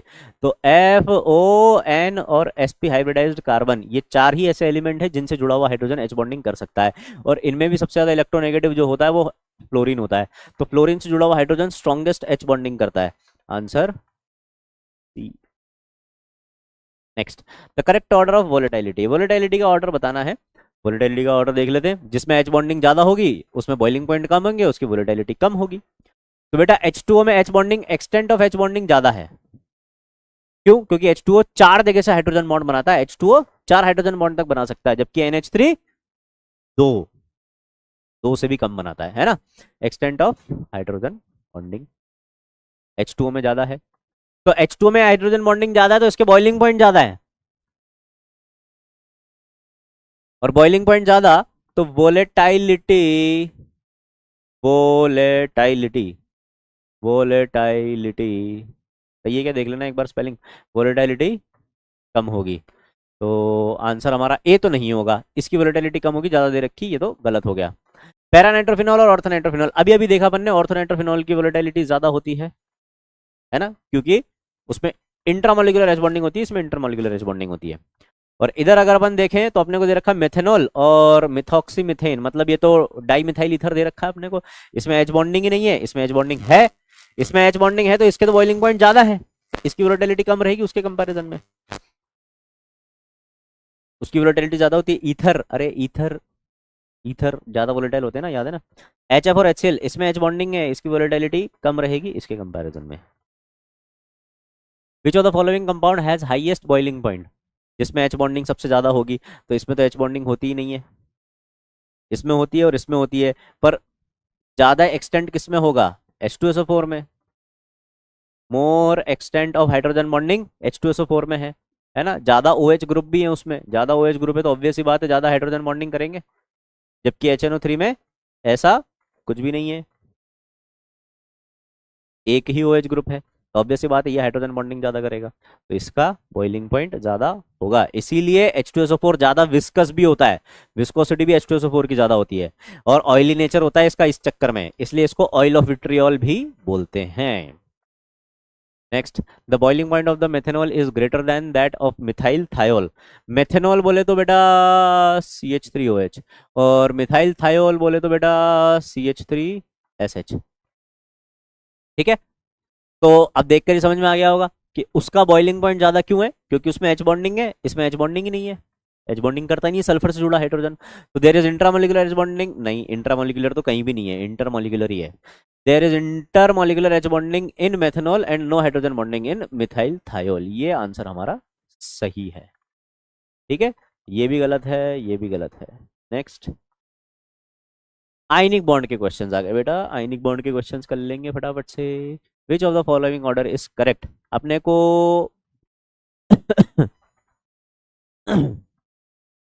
अपने को बेटा हाइड्रेशन एनर्जी पर क्वेश्चन दिए हुए हैं। हाइड्रेशन एनर्जी पता है ना क्या होती है, it is directly proportional to charge on ion and inversely proportional to size of ion. तो जब भी आपसे हाइड्रेशन एनर्जी पर क्वेश्चन पूछा जाए यही दो फैक्टर काम आएंगे। अब ये मोबिलिटी, कंडक्टिविटी, ये सारे क्वेश्चन हाइड्रेशन एनर्जी से रिलेटेड है। आयंस की मोबिलिटी वगैरह जब भी पूछी जाएगी तो हाइड्रेशन एनर्जी वाला कंसेप्ट लगाएंगे। तो बेटा डाउन द ग्रुप जाते हैं तो हाइड्रेशन एनर्जी कम होती है, हाइड्रेशन एनर्जी कम होती है तो हाइड्रेटेड रेडियस भी कम होती है। जितनी ज्यादा हाइड्रेशन एनर्जी उतनी ज्यादा हाइड्रेटेड रेडियस। तो याद है ना, लिथियम पानी के बाहर छोटा होता है लेकिन पानी के अंदर जाते ही उल्टा केस हो जाता है। लिथियम और सीजियम, बाहर लिथियम छोटा सीजियम बड़ा, पानी में जाते ही लिथियम बहुत बड़ा हो जाता है और सीजियम छोटा रह जाता है।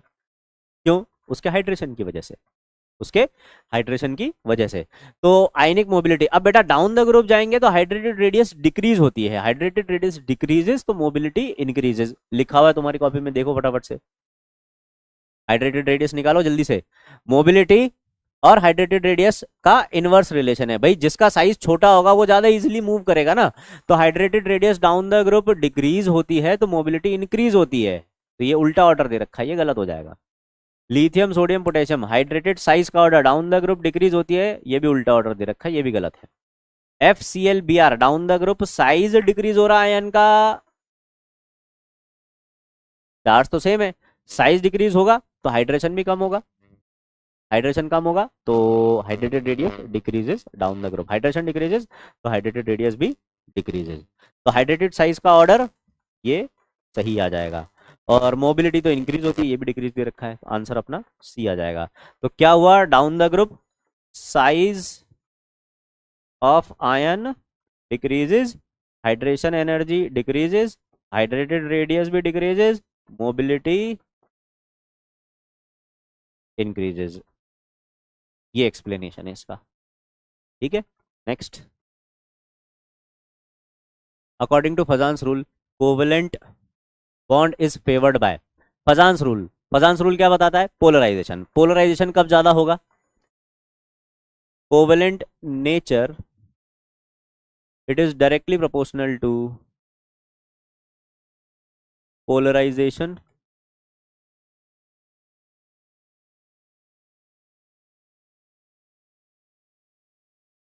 पोलराइजेशन कब ज्यादा होगा, जब कैटायन चार्ज ज्यादा रखेगा और साइज छोटा रखेगा, एनायन चार्ज और साइज दोनों ज्यादा रखेगा, ये पोलराइजेशन की कंडीशन है। तो स्मॉल कैटायन लार्ज एनायन, पहली ही कंडीशन अपनी आंसर आ गया ठीक है, स्मॉल कैटायन स्मॉल एनायन नहीं, लार्ज कैटायन लार्ज एनायन नहीं, लार्ज कैटायन स्मॉल एनायन नहीं। ठीक है, next, polarization is the distortion of the shape of anion by an adjacently placed cation. Which of the following is correct? Maximum polarization is brought by a cation of high charge. सही है। Maximum polarization is brought about by cation of low charge, नहीं। A large cation is likely to bring about a large degree of polarization, मतलब large cation ज्यादा polarization करवाएगा, ऐसा ये बोलना चाह रहा है, गलत है। Small anion is likely undergo a large degree of polarization, नहीं। आंसर आ जाएगा हमारा कौन सा, A. Next, in an ionic compound A plus and X minus, एक आयनिक कंपाउंड है जिसमें ये कैटायन है ये एनायन है, degree of covalent bonding is greatest when, बेटा डिग्री ऑफ कोवेलेंट बॉन्डिंग मतलब किसमें कोवेलेंट नेचर ज्यादा होगा, तो जिसमें पोलराइजेशन ज्यादा होगा उसमें कोवेलेंट नेचर ज्यादा होगा। पोलराइजेशन कहां पर ज्यादा होगा, जब ए का साइज छोटा चार्ज ज्यादा और एक्स पर साइज और चार्ज दोनों ज्यादा हो। तो A plus and X minus are small, नहीं। ए प्लस एंड एक्स नहीं। A plus and X minus ion are approximately, A is small and X is large, हाँ ये आंसर सही है। Next, the most covalent halide of S block, most covalent halide बताना बेटा, तो जिसमें ज्यादा पोलराइजेशन होगा। पोलराइजेशन के लिए कैटायन छोटा होना चाहिए, तो कैटायन है बेटा सीजियम प्लस और बेरिलियम प्लस 2, कौन छोटा होगा, ये वाला छोटा होगा ऑब्वियसली, ये वाला छोटा होगा। तो अब ये भी दो ऑप्शन में है, एक में दे रखा है आपको BeF2 और एक में दे रखा है आपको BeI2, कौन सा एनायन बड़ा होगा, एनायन बड़ा होना चाहिए ना पोलराइजेशन के लिए, I माइनस बड़ा होगा, तो BeI2 में ज्यादा पोलराइजेशन होगा, ज्यादा कोवेलेंट ये होगा, आंसर जाएगा हमारा सी। BeI2 में क्या होगा, ज्यादा पोलराइजेशन होगा, तो आंसर जाएगा हमारा सी, स्मॉल कैटायन लार्ज एनायन, ठीक है। Next, which of the following does not conduct electricity, तो ये कर देगा ये कर देगा, सॉलिड NaCl नहीं कर पाएगा, आंसर आ जाएगा सी, क्योंकि आयनिक कंपाउंड है बेटा, ionic compound are bad conductor और non conducting in solid state, ये अपनी मोल्टन या एक्वा स्टेट में ही कंडक्टिविटी शो करते हैं, आंसर आ जाएगा सी। बस, तो ये था हमारा केमिकल बॉन्डिंग का रिवीजन, है ना। बाकी यूट्यूब पे एक वो वाला लेक्चर तुमको मिल ही जाएगा, महा रिवीजन वाला, वो होता ना महा एपिसोड वैसा वाला, है ना, उसमें मैं सारे क्वेश्चन करवाई दूंगा, यही क्वेश्चंस रहने वाले हैं उसमें भी, है ना। पर ये तो फिर भी ज्यादा है, उसमें तो और कम रहेंगे, पर आगे के चैप्टर्स भी मैं एक साथ उसी में, मतलब उसमें पूरी इनऑर्गेनिक में एक ही लेक्चर में करवा दूंगा, तो उसमें जरूर आ जाना तुम लोग, उसमें देख लेना। और अगर तुम तक ये लेक्चर पहुंचने से पहले अगर वो सीरीज आ जाती है तो उसमें जाके देख लेना, है ना, मतलब उसको भी देख लेना एक बार, तो तुम्हारा रिवाइज हो जाएगा, ठीक है। होमवर्क में करना तुमको सिर्फ इतना सा है बेटा कि प्लीज रीड कर लेना एक बार NCERT इस चैप्टर की,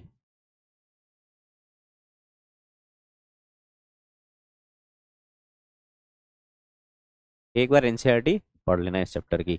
बहुत अच्छे से मेहनत कर रहे हो तुम लोग, बहुत लंबे टाइम से मेहनत कर रहे हो, अब बस आखिरी टाइम आ गया बेटा, अब बिल्कुल भी विचलित नहीं होना है, बिल्कुल भी परेशान नहीं होना है, हम जरूर फोड़ेंगे पेपर, बस लगे रहो। तुम में से कई बच्चे बहुत अच्छी मेहनत कर रहे हैं, और कई बच्चे तो सिचुएशन से जूझते हुए भी मेहनत कर रहे हैं, कई होंगे तुम्हारे मेरे पास मैसेज पड़े हुए, है ना। तो मैं समझता हूँ तुम्हारी सिचुएशन, मैं समझता हूँ तुम्हारी मजबूरियां परेशानियां, बस थोड़ा सा समय और है, लगे रहो, तुम योद्धा हो, वॉरियर हो, लगे रहो, रुकना नहीं है, थकना नहीं है, याद है ना, अब की बार 700 पार, नहीं रुकेंगे किसी भी कंडीशन में, ठीक है। चलिए मिलते हैं अगले लेक्चर में, तब तक के लिए धन्यवाद, जय हिंद, जय भारत, वंदे मातरम।